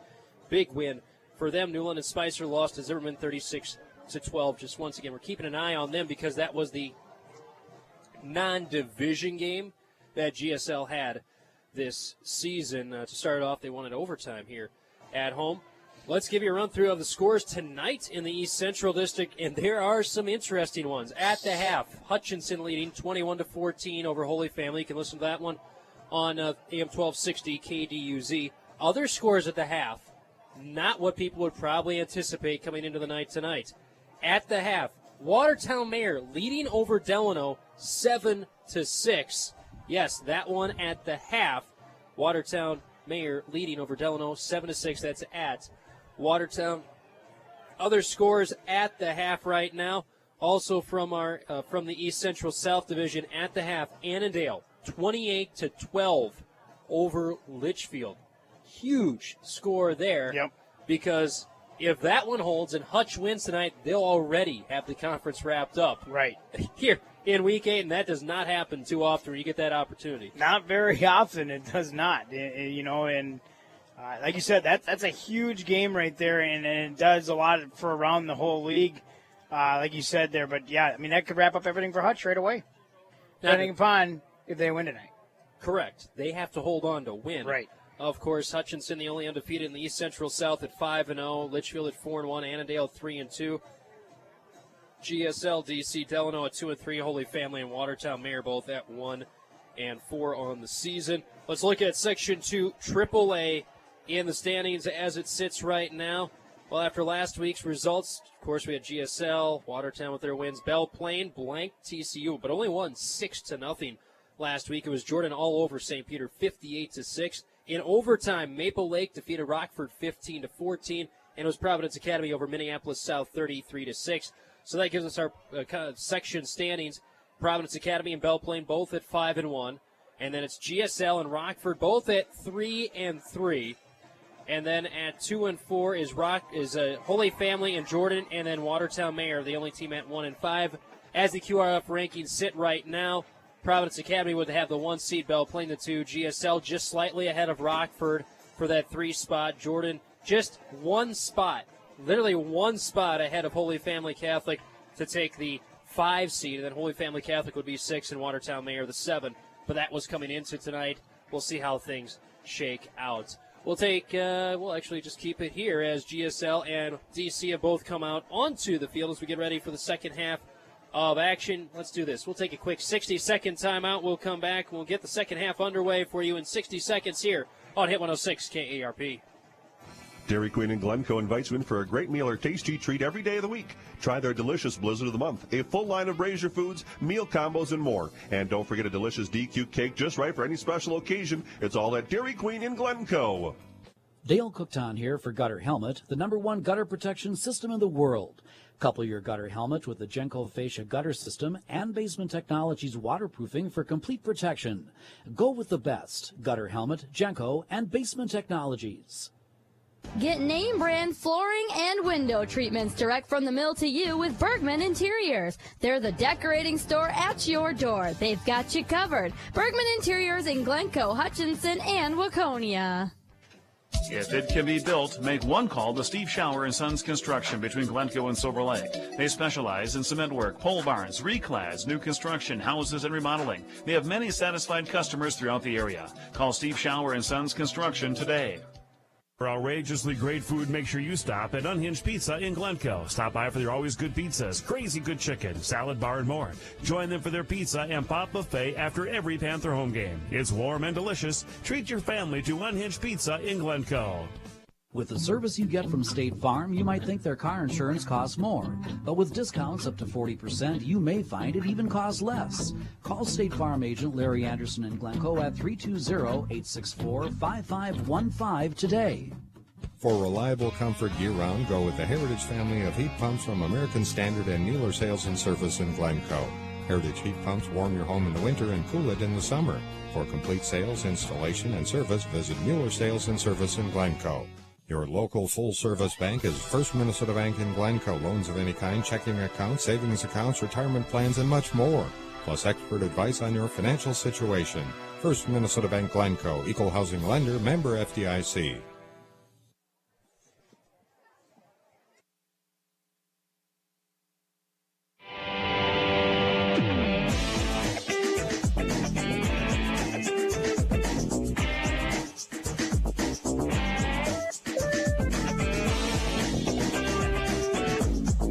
Welcome back, everyone, to Stevens Seminary Stadium as we get ready for the second half. GSL will have the ball first to start the second half. I believe going right to left across your radio dial. GSL in the first half. Luke Fromm, 2 of 7 passing with an interception for 44 yards. Leader in rushing is Luke Fromm, 7 carries for 27 yards. Carson Strike next, then 5 for 19. And Michael Farrar, 7 carries for 18 yards. And Spencer Leppel, 2 carries for 3 yards. Not a ton of offense from the Panthers in this game tonight, but they've gotten the turnovers to help them out, as a couple of interceptions have put GSL in pretty decent field position. Paul Risenen, the quarterback, is just 3 of 14 passing with 2 interceptions for 47 yards in the first half. Nisko with a 20-yard catch, Johnson with a 17-yard catch, and Nelson with a 10-yard catch in the first half. Leading rusher Blake Johnson, 11 carries for 54 yards. Then Paul Risenen, 5 for 32. Jared Niska with just 2 carries for 10 yards, and Luke Morris with 2 carries for 4 yards in this game. GSL will have it first, going right to left. Wind will be to their back. Still a strong breeze out there. That's what the coaches confirmed with us as we got back in. Yeah. They definitely confirmed there's still a little bit of a breeze out there. Well, our KARP light guy, Lance Horn, also said confirmed. Very, very, very blustery up there. Up top, especially, yes. Of the press box. Yep.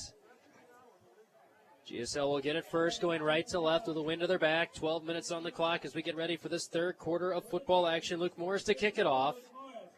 Left to right. Back to receive. Standing at his own 20. Actually at his 19 is Carson Strike. You got Farrar back there as well. Ball set up on the far hash. And it'll be kicked off. A good kick. It's driven back and caught at the 18-yard line. Taken along the far sideline. Strike to the 25, 30, 35. Out of bounds. Staying in bounds. Standing, tiptoeing along the line. Hit by a lot of white uniforms for DC before he's finally run out of bounds at the 48-yard line. Nice return there for Carson Strike. Great field position for GSL to start the second half. Yeah, good job by Carson Strike. Does a great job of following his blockers and literally had one guy in front of him as he's got an arm's length between each other, trying to find a way through. And I tell you what, that's actually a pretty good return right there as he gets to about the 48, like you said, almost to the 50-yard line. Start on the right hash with a wishbone backfield. Yes, wishbone. As Leppel comes up, Strike and Farrar, the deep guys in that wishbone backfield. Fromm under center, hands it off, second man through, right side with it. Farrar breaks a tackle at the 50, and then he's brought down finally at the 45 of DC, and a nice pickup of 7 on that one for Farrar. Seeing a little traditional wishbone second man through play there for GSL. Yeah, and GSL, like we said too, sometimes they have that option. They like to do it a little bit. They switch up some of those formations to try to mess up the defense a little bit in the second half. You can see here now bringing back that wishbone a little bit that we haven't seen in the first half. 2nd and 3. Pro set backfield. Farrar in motion, left to right. Ball still in that right hash. They'll hand it off. Leppel up the middle. Right side off a guard with it. First down. Nice tackle there. Reaching around his blocker and grabbing him and bringing him down. Keaton Lansinen with a nice tackle. A 6 foot, 293-pound junior for DC, but enough for a first down to pick up a 6 for Leppel. Yeah, good job by Spencer Leppel there, hitting the hole hard, keeping the shoulders down a little bit, and able to run right through to pick up a nice first down for GSL. 1st and 10 at the DC 39. Ball still in the right hash. Wishbone backfield again for the Panthers. Leading 8-7 as we're just underway. First drive of the second half. Hand off left side with it. Following his blockers, a strike. Pushes forward across the 40 to the 35 is where he's brought down a pickup of 4 for strikes. So a very nice drive so far, Adam, to start off the second half for the Panthers. Yeah, so far we've seen a very good push, but we've seen this a little bit in the first half as well. They do a good job working it down the field, but when we start getting into that red zone territory up to it, GSL has that tendency to kind of putter out a little bit. They got to find a way to keep this momentum going. Wishbone backfield again, 2nd and 6 in the DC 35-yard line, going right to left, handoff. Second man through, and this time that's blown up by Luke Morris. Oh, boy, he was keyed on Farrar there, and he blew him up in the backfield back to the 36-yard line, a loss of 2. Yeah, Luke Morris getting right in there right away and not faked by anybody there, and does a good job of breaking through the offensive line and bringing down Farrar right away. So now a 3rd and 6 for GSL, 3rd and 7 we'll call it. Ball in the right hash at the DC 36-yard line. Got to get just past the 30 to the 29 for a first down. Shotgun formation. One wide out each side. A running back to the left and a flanker on the right side. They put Strike in motion right to left. They're going to fake the handoff to Strike. Keep it right side. With it from Stutter steps to the 30. Gets the first down. Up to the 26-yard line. And boy, that play has worked twice and very well for GSL.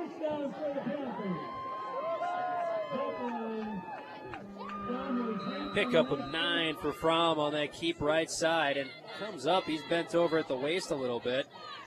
He got hit south of the equator on that play. Yeah, maybe a little groin injury there, a little bit. So 1st and 10 at the 26. Ball in the right hash.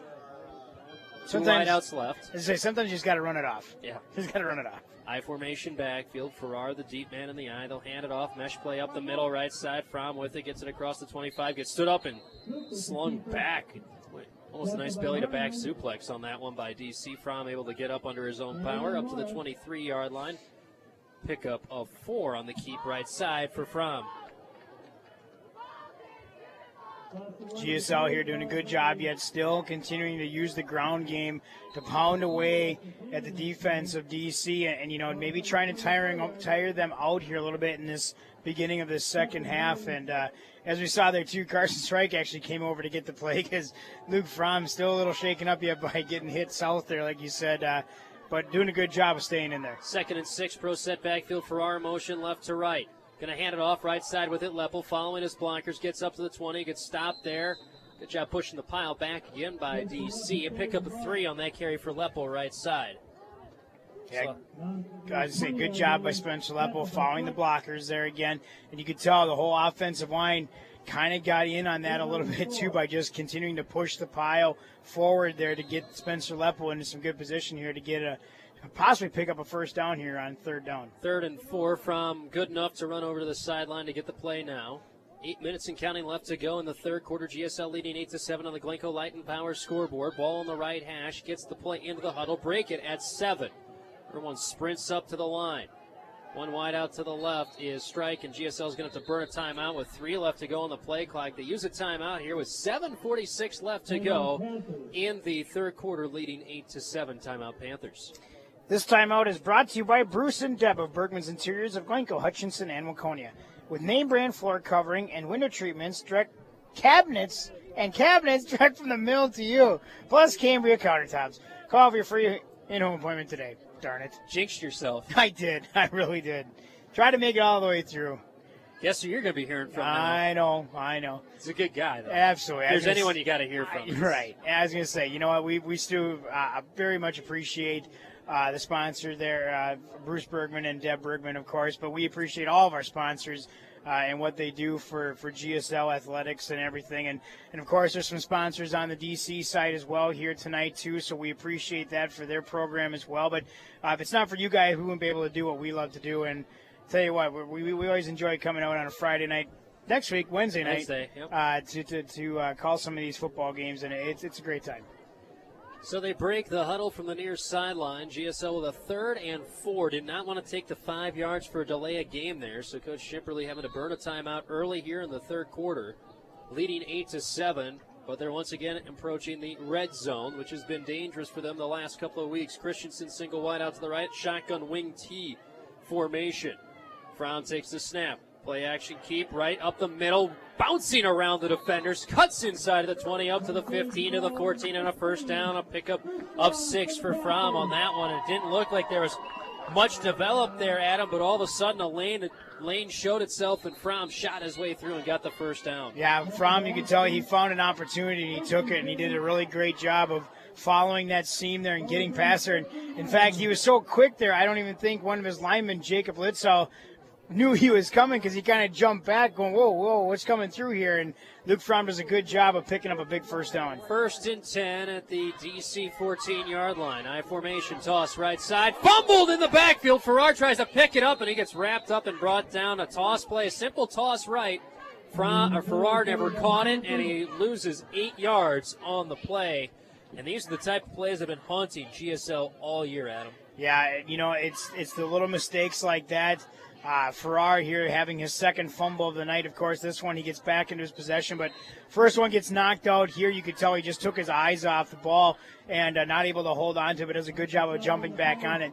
This is where you got to gain that confidence back, say, hey, it was a mistake. I'll correct it next time. 2nd and 17.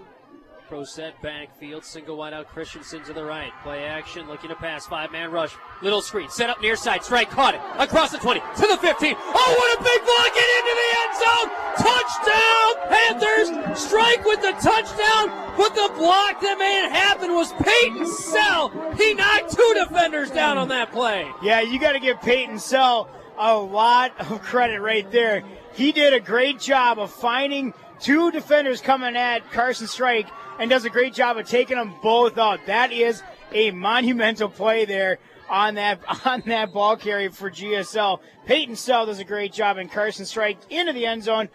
And, of course, with that touchdown means another $20 from First Minnesota Bank to the Panther Booster Association for a grand total of $440. GSL once again going for 2 here. Pro set backfield, flanker right side is Strike. From under center. Long count, takes a snap, bootleg, roll right, looking to throw, pressure coming, throws it back edge, caught! 2-point conversion. Christensen with the reception, and GSL goes up 2 scores.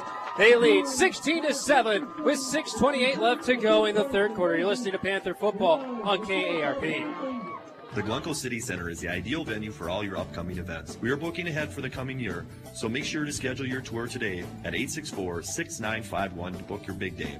Visit us at glencoecitycenter.com or like us on Facebook for the latest on what's happening at the Glencoe City Center. Next to your home, your car is your biggest investment. Don't settle for less. Go with the experts at Pro Auto in Glencoe and Hutchinson. They can handle all repairs to all makes and models from the simple to complex. See the pros at Pro Auto in Hutchinson and Glencoe. Low prices and great selection are what you'll find every day at Coborn Superstore. The freshest produce and meat, a complete line of frozen items, a full-service pharmacy, deli, and convenience store are all waiting for you at Coburn's. Open 24 hours a day to serve you. It's Coborn Superstore in Glencoe. Try their all-new Whopperito at Burger King in Glencoe. It's made with flame-grilled 100% beef and seasoned with a special blend of spices to deliver the ultimate burger burrito mashup. Stop at Burger King in Glencoe. 52-yard touchdown drive for GSL ended with the screen, and a kickoff will go into the end zone. It checked up. It was along the near sideline, rolled the last 4 yards, just staying in bounds, and goes into the end zone. It'll be a touchback. 1st and 10 at their own 20 for DC. It was a 52-yard drive, 9 plays, ended with a 20-yard touchdown, a screen pass from Fromm to Strike, then Fromm to Christensen for the 2-point conversion. Puts GSL ahead by a score of 16-7 with 6:28 left to go. That drive took 5:32 off the clock. Now how does DC's offense try and respond? Having to start from their own 20-yard line, going left to right into the wind. They go shotgun, 4 wide, 2 to each side, 2 wide receivers, wide right, ball center of the field. Niska the single setback and they're going to run an option right side with it. They're going to toss it to Niska. Niska looking for a cutback lane, gets it across the 20. Nice wrap up and tackle and bring down by Sheik at the 27-yard line. Finally getting him, but a pick up a 7 for Niska on the play. Yeah, good job by Sheik, and I tell you what, great job by the defensive end there, Cameron Chapp again, coming across, making him make the pitch out there right away, wrapping up Risenen, but of course Sheik coming across, making a big-time tackle there to stop the running back. Once again going shotgun, 4 wide, 3 to the left, 1 to the right. Niska to the right of the quarterback, Risenen. Nelson, the big wide out wide to the right side. Ball in the right hash, takes the high snap, looking to throw, pump fake, throws. Niska check down. Ball is caught, held onto, and tackled short of the line to gain for a first down. Back to the line of scrimmage, maybe a pickup. We'll call it 1 for Niska on that reception. Yeah, you got to give Dunny a lot of props right there. Ben Dunny does a good job of coming across, noticing that the swing guy is out there in the flats. He's got to make sure he maintains his coverage on him. And when Risenen decides to come over and throw it to him, does a great job immediately coming onto him. He kind of slid off him when he hit him, but he held onto his leg there to allow the rest of the defense to come in for the tackle. So nice job by Ben Dunny. So 3rd and 2 now for DC at their own 28-yard line. They go with that wishbone backfield. Niska, the fullback. You got Luke Morris and Gavin Gilman back there as well with Risenen under center, and a delay of game. No, a timeout had to be used there, and it was no. Ooh. Delay of game. I thought the FAR judge said that Coach Weinig called the timeout. No, I think they're going to call it as a timeout. Timeout was called. Yep. With 5:03 left to go, right before that play clock was about to expire. 16-7 the lead in favor of GSL timeout by DC. This timeout is brought to you by Bruce and Deb of Bergman's Interiors of Glencoe, Hutchinson, and Waconia, where we've got you covered with floor coverings, window treatments, cabinets, and Cambria countertops. Call for your free in-home or design studio appointment today. Interesting to see both teams having to use a timeout really in the first half of the third quarter here. In the second half, you don't see that too often, Adam. Yeah, you normally don't. And, right away, too, when Scott Chimpley called the timeout for GSL on that scoring drive, you think to yourself, like, what's this going to do? If you don't get into the end zone here, you may have burned up a timeout for that possible have-to-be comeback drive in the fourth quarter there. But, of course, now DC, the same thing there. They have to find a way here to get the ball down this field and score so they don't regret taking that timeout right there and not getting their guys to the line. 3rd and 2, wishbone backfield. DC at their own 28-yard line going left to right into the wind. Rising and flinch, false starts.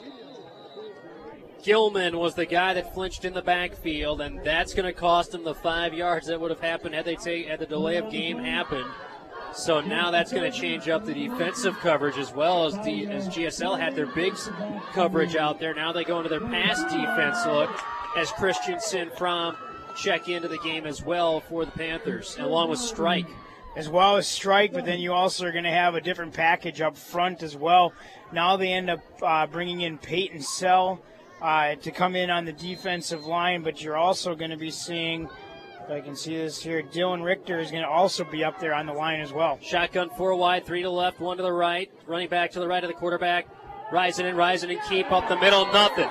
Got it to the 25, to the 26. He picks up 3, but not enough for a first down, and the defense stands tall here for GSL. Yeah, good job there by GSL's defense. And, you look at Cameron Chapp again, once again, he gets into that backfield. I tell you what, he is so quick and fast that a lot of these tackles and tight ends have a hard time containing him. And then once again, he shows that he gets back there and causes mayhem again. Nelson back to punt. No one back to receive for GSL with the ball going into the wind. Nelson to punt, standing at his own 15-yard line. Gets the snap. Pressure comes. He gets it away. A nice high kick, but here comes the wind to check the ball up. There's a defender blocking down the field. Finally realizes to get out of the way as the ball goes inside the 40 up to the 36-yard line. Good punt there by Carter Nelson for DC, and the Panthers will start 1st and 10 at their own 37. And right there you could tell that the defense didn't want to have anybody in the backfield there to receive that ball. Because they wanted to put as much pressure as they possibly could onto that punter to make him rush it, especially with a strong wind coming out of the south as they are kicking towards the south there. That's a very smart heads-up play. And Scott Chimpley and Paul Lemke are the ones that really call those plays. But when you look at it, too, Cameron Chapp's looking over on the side going, hey, let's make this tight on him and let's come with him with some pressure. And the one other thing that on the first punt of the night, Erke had a little trouble as that ball checked up. It hit the wind and really died on him, so they're just playing it safe in this spot, especially up 9. Hand off out of the wishbone, left side with it, strike with it, gets it up to the 40, and there comes a sea of white that comes washing over him and knocking him backwards. A pickup of 3 as the whistle blows, and the ball pops out. Pick up a 3 for strike on first down for the Panthers. And now you can tell the wind is actually picking up a little bit more. You just kind of see, like within people's hair even, you can tell the wind is really blowing out here. So it's picking up a little bit, and we did see that in the forecast. They were talking about the wind was going to continue to get stronger out here tonight. That was mentioned during the game time attempt, too. That's right. It sure was. 2nd and 7, going right to left, wind to their back for the Panthers, leading 16-7. Wishbone backfield, Leppel the fullback. Where's that Sheik? Sheik is the fullback. Handoff right side. Farrar with it, gets it across the 40, powers forward, close to a first down. Does he have it? Looks like he's got a good spot and probably will get it here. We'll wait to see where they officially put it. Line judge on the far side is the guy. The head official looks over it and says, yes, that is 7 yards and a first down for GSL. So, yeah, they do have Sheik out there right now, and I'm just kind of looking around the sideline to see if you can see Spencer Leppel anywhere. I'm not seeing him right now on the sideline even. But Sheik in at the full. There he comes. So he must have had to run down. Some equipment issue, maybe? Yeah, that's what I'm guessing. So now he's back. So Sheik is the fullback for this play as well. I formation backfield, 2 wideouts to the left. From under center, ball on the right hash, handoff up the gut, right side, hopping around. Farrar with it across midfield. Oh, he's got a first down across the 45 up to the DC 42-yard line, and a pickup of 11 for Farrar. Good job by Farrar there following his blockers. And I tell you what, let's give the offensive line a lot of credit as well, as they were able to open that up for him and allow him to get the yards that he needs. You know, and now Spencer Leppel back in this game. And you got to give Sheik a lot of credit, too, for going in there for a couple of plays and did a good job. Like you said, he got a handoff and ended up going up the middle with it. Does a great job, but he also does some good blocking. 1st and 10 at the DC 41. Play clock down to 5 as they sprint out of the huddle. Shotgun 4 wide, 2 to each side, 2 on the play clock. 1 takes the low snap. Keep up the middle, right side, bouncing it. From with it, breaks the tackle across the 35. Ball's loose. It's along the far sideline. I think the Panthers fell on it eventually up at the 29-yard line. And, boy, there were a couple Chargers that had a chance at it first. But GSL gets it in a pickup of 12 on that one. Great job diving on it. That's going to be number 76. That's Grayson Marsh gets in there, does a great job of falling on that ball. And you know what? This is what that's going to lead to. So Fromm gets the ball, runs out there, takes a hard hit, and the ball pops out completely. The reason why Grayson Marsh ended up getting that fumble is because, you know what? He's downfield blocking, and that's what GSL has to continue to do. That's a great play by Grayson Marsh, getting down there, downfield blocking, able to secure that fumble. 1st and 10 at the DC 29-yard line. Wishbone backfield again, handed off, second man through, left side with it, strike, puts the foot in the ground, cuts it inside the 30, up to the 25, to the 20, and down to the 19-yard line, and a pickup. Oh, let's see, they'll spot him at the 20. It'll be a pickup of 9 for strike on that one. We're starting to see that blocking downfield you harped on all the first quarter of this game, and now the offensive line starting to create some holes for these running backs. Yeah, you know, and maybe, you know, you hope that at halftime when they went in, they started to make some adjustments, but they kind of maybe got on each other a little bit, saying, hey, we got to pick it up here a little bit and make some holes for these running backs and give our quarterback the time he needs. And I tell you what, they're doing a great job of it right now. So it's 2nd and 1 at the DC 20-yard line. Wishbone backfield again. Minute left to go, third quarter. GSL leading 16-7 on the Glencoe Light and Power scoreboard. Handoff, second man through again, left side with it. Strike. Carries a little bit of hit there on Gavin Gilman, who wraps him up. And then a flag comes in at the end of the play. A pickup of 5 for strike. Flag came in at the end of the play from the line judge near side.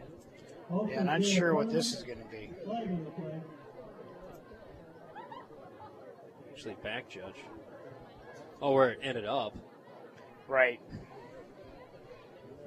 So we'll wait to see what the flag is. It looks like it's going to be on DC. Personal foul. on DC. So that'll put us half the distance. So the 7.5-yard line is where the ball ends up after that run for the Panthers. And now it's 1st and goal with 51 seconds left to go. And what I was seeing there by what the judge was talking about, the back judge, like you said, and he kind of gave that notion like maybe somebody coming with a hand to the head. So, that's definitely something you cannot do within this game. You cannot try to batter the head by any means whatsoever. So right there, good pickup right there and a big-time penalty that's going to hurt Dassel-Cokato here. 1st and goal from the DC 7 win. Still to their back for another 43 seconds and counting for GSL. Pro set backfield, flanker right side is Strike. From under center on this 1st and goal from the 7. Strike in motion right to left across the line. They'll hand it off, going right side with it. Leppel powering across the 5. Still on his feet. Driving.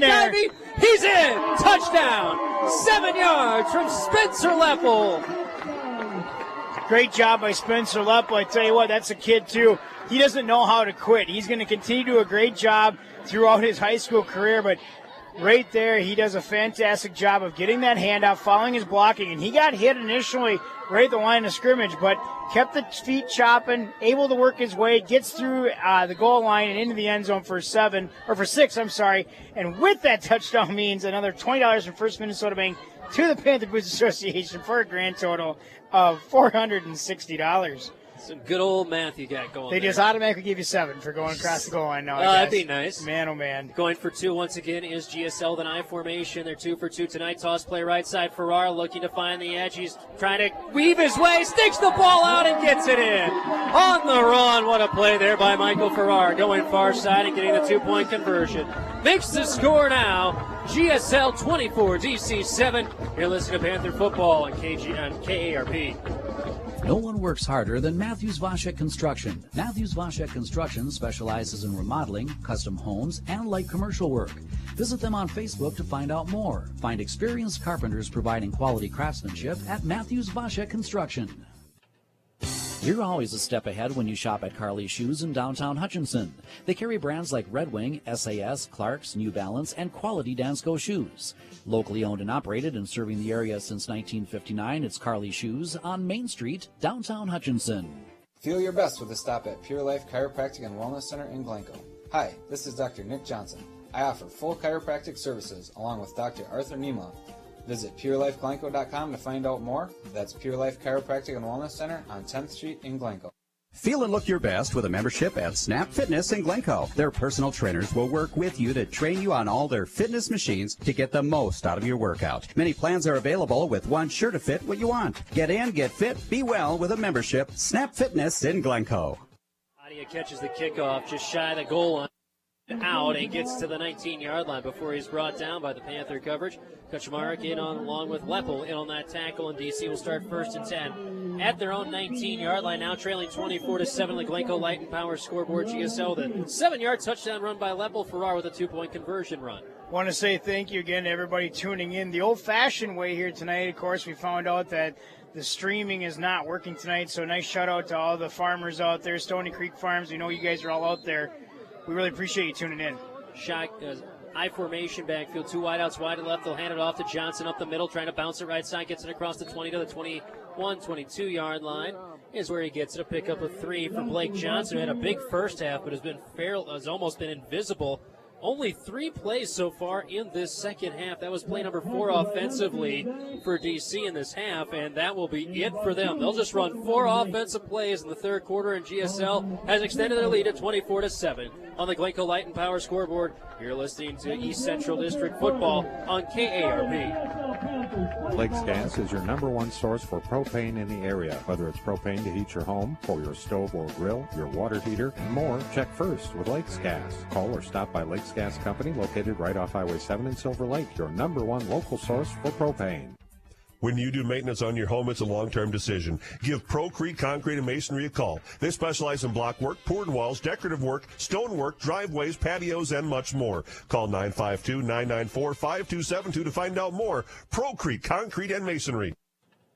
If you've always wanted to own the very best of something, visit your local John Deere dealer, Midwest Machinery Company of Glencoe, Stewart, and Howard Lake. John Deere quality lives in everything they build. Don't put off that dream of owning the best. Capture it during deer season at your local John Deere dealer, Midwest Machinery Company of Glencoe, Stewart, and Howard Lake. Strateski Trucking features general freight hauling with daily delivery to and from the Twin Cities and the surrounding areas. Call Kyle Rosiniak at 320-212-9265. Family owned and operated since 1946, it's Strateski Trucking in Silver Lake. 24-7 the lead, and the first play is going to be a trick play, and it's a throw far side, underthrown. Johnson got hit as he was trying to throw it. He had Hadia breaking deep with the wind to their back. They try and go deep right away, and it does not work with a toss play right side by Johnson.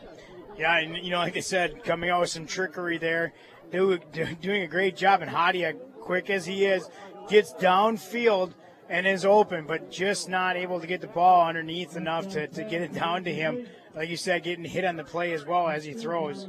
Line change for GSL as they come out. Leppel is out there on defense as well as a defensive end. Shotgun, one wide on each side, a running back on each side of the quarterback, rise and in flag. Flag far sideline. Not sure who or what. It's on GSL, it looks like. Yeah, going to be offsides, I think. Must be 5-yard penalty. So that makes a 3rd and 8 now, a 3rd and 3, and then the line change comes right back in. Yeah. Run about 7 or 8 fresh guys onto the field, depending upon pass or run situation, especially on 3rd down.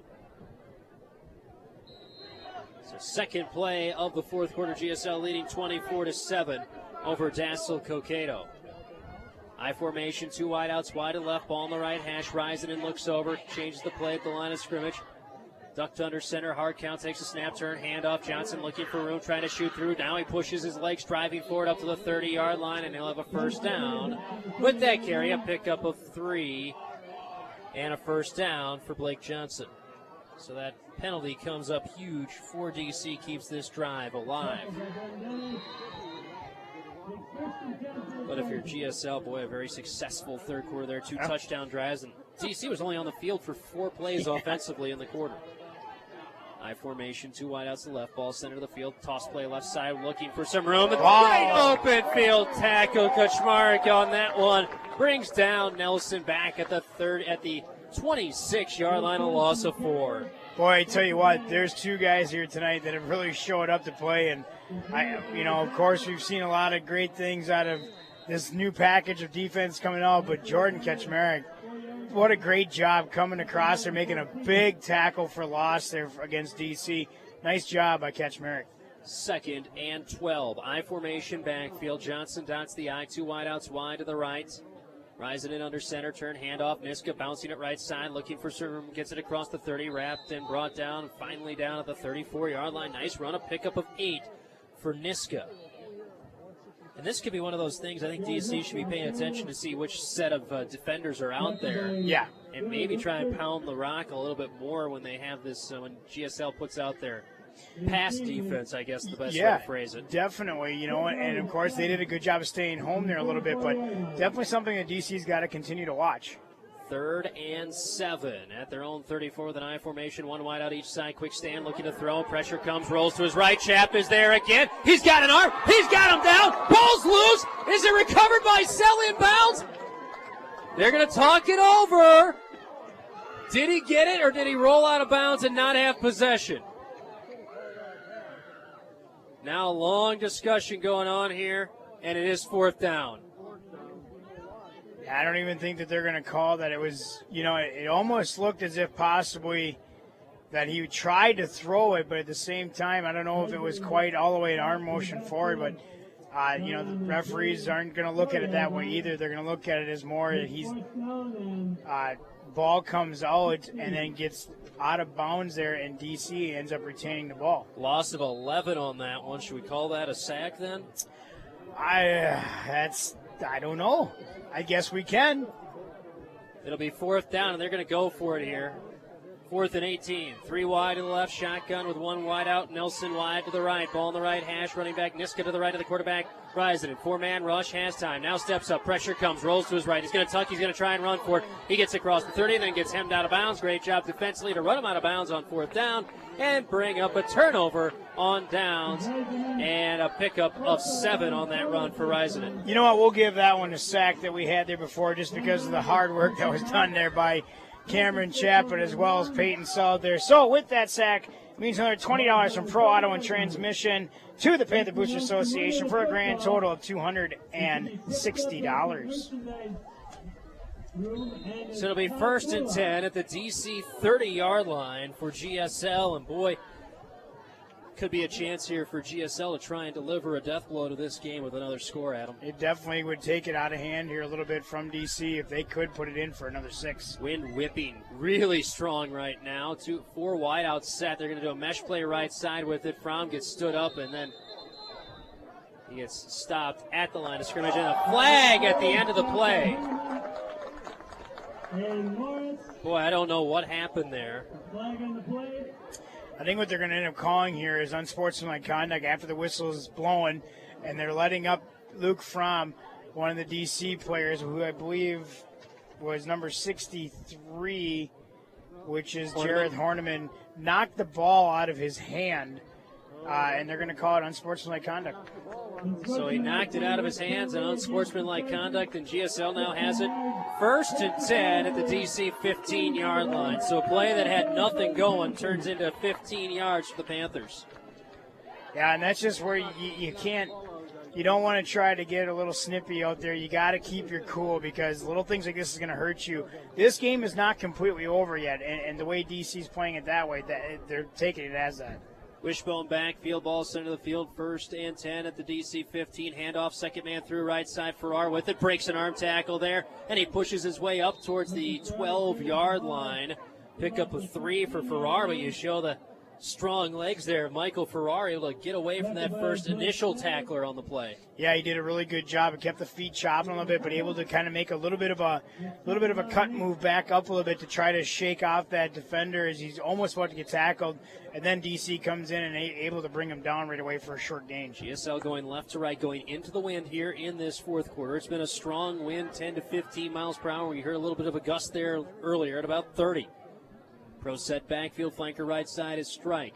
They put Farrar out in motion out to the right side. Snap, handoff, right side, running with it. Leppel, good tackle in the open field, gets it up to the 10-yard line. Good tackle on that one by number 46, Cy Flick. On the play, pickup of 2 for Leppel. Score update on the Glencoe Light and Power scoreboard. Hutchinson still leading over Holy Family, but it's staying close in that matchup, 28-21. Hutch leading after 3 over Holy Family.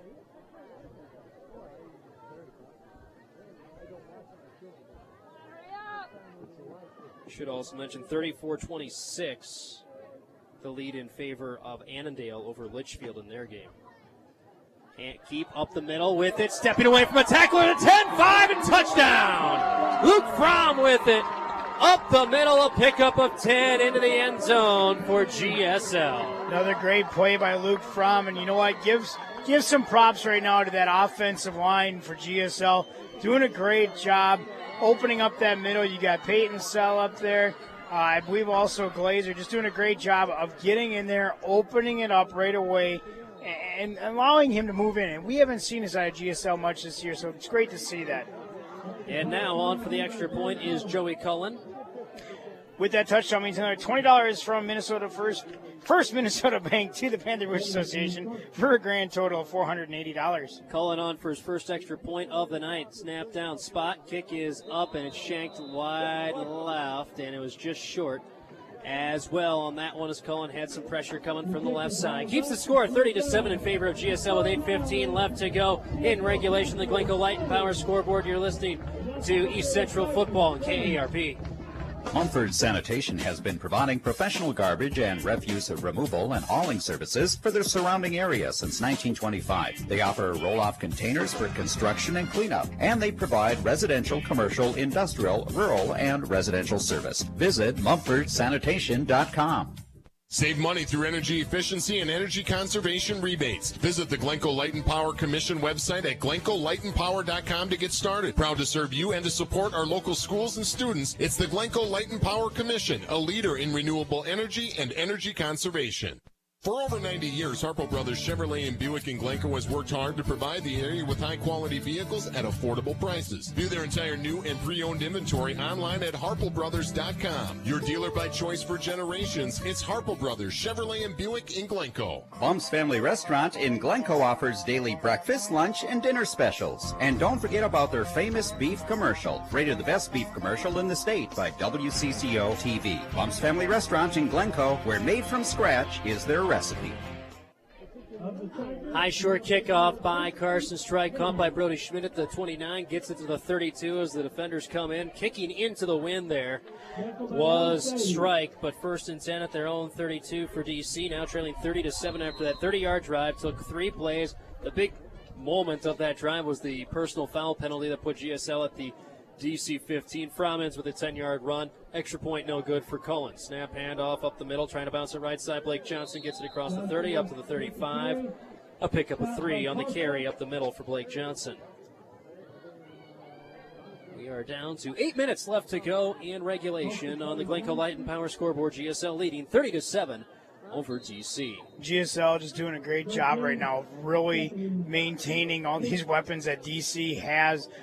Defensively, they found a way to get in there and slow the running backs down. And also, they put in that new package to stop the passing game.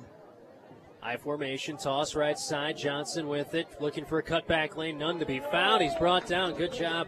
Linebacker Corey Johnson to stay on him on that play, and no gain for Johnson. In fact, he's back to the 34, a loss of 1. Got some more guys that just entered into the game. You got number 60, Logan Artman now. He is playing defensive line. You also got number 67, Joey Cullen, in there playing some D-line. You got number 19, Ryan Sheik, out there playing cornerback tonight as well. High formations, 3rd and 7. Bootleg, roll left, pressure comes, throw near side. Niska's got it, across the 40, first down to the 45, still on his feet, trying to power his way through, and then finally brought down at the 48-yard line. A pickup of 15 on the swing pass to Niska. Other guys out there, you got number 2, Corey Johnson. I believe he is playing some linebacker as well. And you got number 23, Ethan Rasper, out there playing cornerback. GSL defense in a little bit of flux here with pro set backfield for DC. 2 wideouts to the right. 5-step drop, looking to pass. 5-man rush. Has time. Has a man open. Ball caught. Johnson at the 30. 25-20. 15-10. And he's brought down at the 8-yard line. Shower in on that tackle along with Rasper up to the 8-yard line. A pickup of 40 as it looked before that play, Adam, like the defense was a little out of sorts. Yeah, it just didn't look like they were all ready to go there. And like you said, just a little not knowing where to go, where to line up. You got guys kind of running back and forth, especially on the line. And you know what? You got a couple guys putting some good pressure, actually. You know, number 75, Brandon Frank, is in the game. He was actually able to break right through his guys, and he's a big boy. He put some pressure right away on to Rising as well. I formation, backfield, 1st and goal from the GSL 8. Johnson with it up the middle, pushing, driving those legs across to the 5-yard line. A pickup of 3 on the carry. It's his 17th carry of the game for Blake Johnson for just 61 yards to this point. More from the air from him as he's caught 2 receptions for 57 yards. 6 minutes and counting left to go on the Glencoe Light and Power scoreboard. GSL leading 30-7 over DC. 2 wideouts to the right, Hadia and Nelson. I formation, make it pro set backfield. Johnson and Niska rising in under center. 10 on the play clock. Takes a snap, 3-step drop, look pass. Caught! Hadia, did he hold on? Yes, he did. Touchdown, 5-yard touchdown pass from Rising to Hadia. That's actually a really good pass there by Rising as he steps back, a beautiful 3-step drop right there, and just fires it in right away where Hadia is going to be, and Hadia able to grab onto it and bring it down in for 6 points for DC. His first reception of the game is a touchdown, and they're going to go for 2. Trailing 30-13. 5:36 left to go in regulation, so a good drive there for DC to get the touchdown. Nelson single wide out, wide to the left, I formation backfield. Rising in under center. Fakes a toss, swing pass, tight end, overthrown. He had his man there, and he hit the end, the goalpost inside flick. He was open. It's no good, and it's still a 3-score lead for GSL with 5:36 left to go. On the Glencoe Light and Power scoreboard, it's 30-13 in favor of GSL. We're back after this on KARP. For full-service banking, make it Security Bank and Trust Company. See them for checking and savings accounts, home loans, ag loans, home equity loans, and more. Security Bank and Trust Company in Glencoe, Brownton, New Auburn, Winstead, or Plato, plus 7 other locations, an equal housing lender, member FDIC. My Own Body Shop in Glencoe offers complete auto body repairs, as well as free estimates, insurance work, glass replacement, quality work, restoration, custom painting, and pinstriping.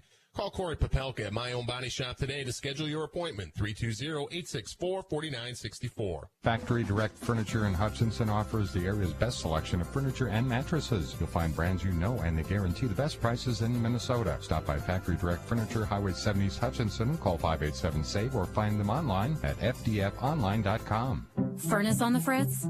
Count on your local Bryan dealer to do whatever it takes to bring the heat when things get chilly. Gog Sheet Metal in Hutchinson, 320-587-5886. Bryant, whatever it takes. 5:36 left to go on the Glencoe Light and Power scoreboard. Score now read 30-13 after a 4-play drive goes 68 yards. Onside kick coming. Ball fell off the tee as that southerly breeze knocked it off once. As Luke Morris to kick it off, and it looks like it'll be to the near sideline, and he'll get it away. A nice hard line drive, but Chat falls on it, and it'll be 1st and 10 at their own 48, and a flag on the play at the end. Niska came in, and it's going to be added on, and GSL is going to start in DC territory once again. The refs have been very tight on things, trying to keep things under wraps here tonight. And that one, Niska was trying to make a play towards it, but really Chap had it. He had dove on it. He had control of it. Niska tried to come in and maybe jar it free. Yeah, I don't know, but at the same time, too, in high school ball, if you go down to the ground, you can't be trying to slide in to grab onto it, which I think he kind of did. And ended up coming up with actually more of hitting the guy, Cameron Chapp, who went down with it. So definitely something that's just, these are the mental mistakes that you cannot make within this type of a game. And right now, DC making a bunch of them here. And you know what, they're going to go back this week and go, we got to clean it up here. This will be 1st and 10 at the DC 37 with 5:35 left to go in regulation. GSL leading 30-13. Single wide out Christensen to the left. Wing T backfield with Strike, the straight man back. Leppel fullback right side. They'll hand it off, going right side with it on the toss play. Strike with it. Got it across the 35 to the 33. Pick up a 4 on the play for Strike. Clock rolling as he's made sure to stay inbound. You hear another gust of wind. GSL's going into that wind here in the 4th quarter. Yeah, and Carson Strike right now just trying to do a little self-stretching out there as he may have gotten a cramp in his calf there. He's kind of trying to stretch it out by leaning back on his foot a little bit, and hopefully that won't affect him here as he stays in the game. Pro set backfield, Leppel and Strike in the backfield for our flanker left side. Christensen wide to the left. Ball on the right hash. Handoff. Leppel up the middle. Nice push by the offensive line. Gets it across the 30 up to the 29-yard line. A pick up a 4 for Leppel. 2 timeouts left for both teams here in regulation.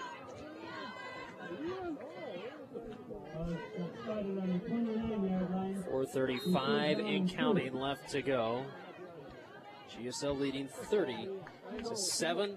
Had the ball 3 times in the second half. They've scored 3 times in the second half. Reminds me of the homecoming game a couple of weeks ago. Yeah, a little bit. 3rd and 2.5.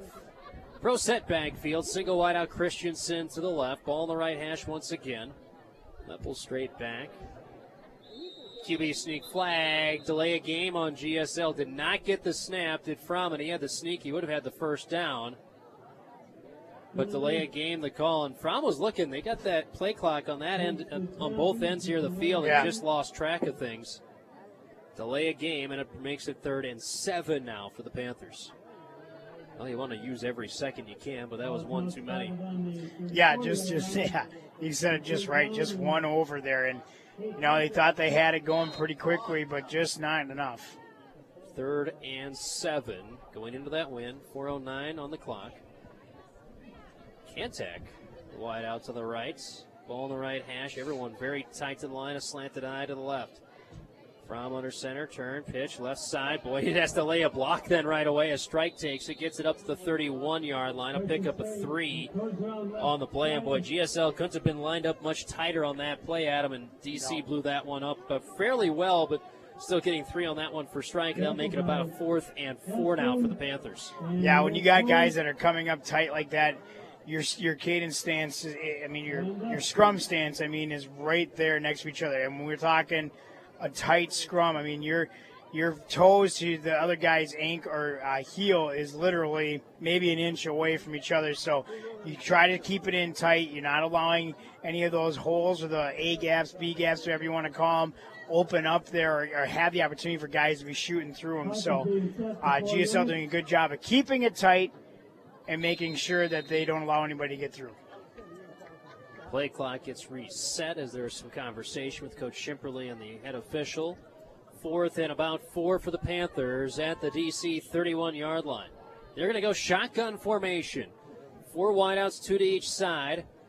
Leppel to the left of the quarterback. Fromm takes the snap, going to run left side with it. Fromm stutter steps inside the left tackle, dives forward. He's going to be close to a first down at the 26-yard line. It looks like he got it, and he did. A pickup of 5 and a first down for GSL. Yeah, it's a good pickup by Luke Fromm. Again, great job by the offensive line, really opening up something for the GSL backfield to get through there. And Luke Fromm had to make one nice little move there to get past some guys, was able to. 3:25 and counting left to go in regulation. The Glencoe Light and Power scoreboard. GSL leading by a 30-13 score. Throw set backfield from under center. Wind whipping from the south. Handoff up the middle right side. Leppel with it, powering through up to the 20, and that's where he stopped and brought down. Pick up a 6 for Leppel on the carry right side. GSL here now trying to get a couple guys together here on the sidelines, which looks like it'd be their purple team getting ready. I'm guessing it's the purple defense getting ready to head into the game. 2nd and 4. 2:40 and counting left to go. Christensen single wide out to the left. Leppel and Strike in the backfield. Flanker left side is Farrar. Ball just right of center. Turn, handoff. Leppel with it. Lowers the hammer. Keeps driving to the 15. Piles just stops at the 12-yard line. A pickup of 8 and a first down for Leppel. And actually, it's going to be the offense. Purple offense coming in, so a second-string offense. Couple of names if we can get them here. I saw same thing. The Navy defense now checks in for DC as well. The Dane Schwartz, number 9, is in the game. I saw number 11, Spencer Lilienthal, in the game.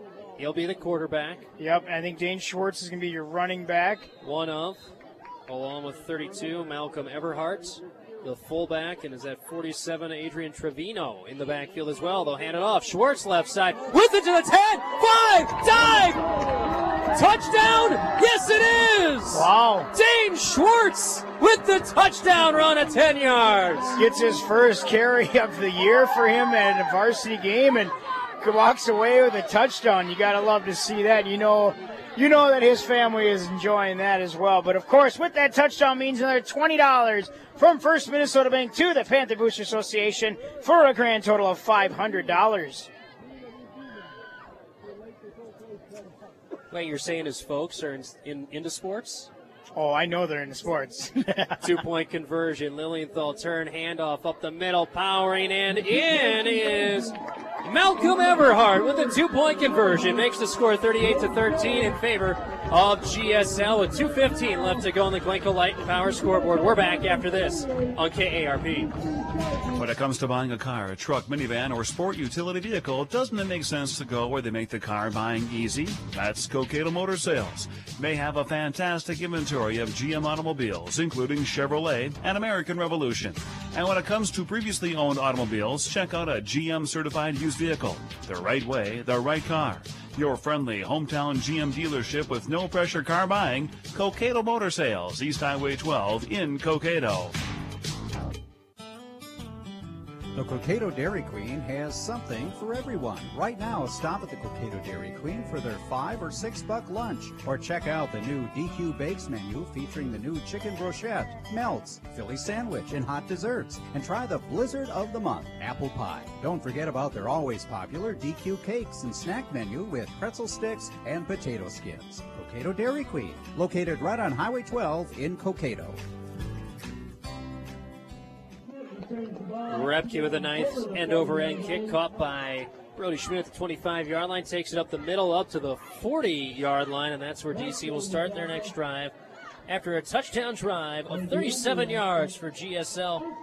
Ends with a 13-yard touchdown run by Dane Schwartz, his first carry and first touchdown of his GSL career. Couple other names just want to get in here real quick. I saw number 81, Gage Allsleven, that was out on that touchdown drive. 65, Dusty Wingdinger was out there as well. So great to see them guys getting into the game. See Austin Barrett as defensive end for GSL. Handoff right side as it's Caleb Keith now at quarterback. Turner handed it off right side, trying to catch the number on who got that carry for DC. 21? 24, that is David Micklitz.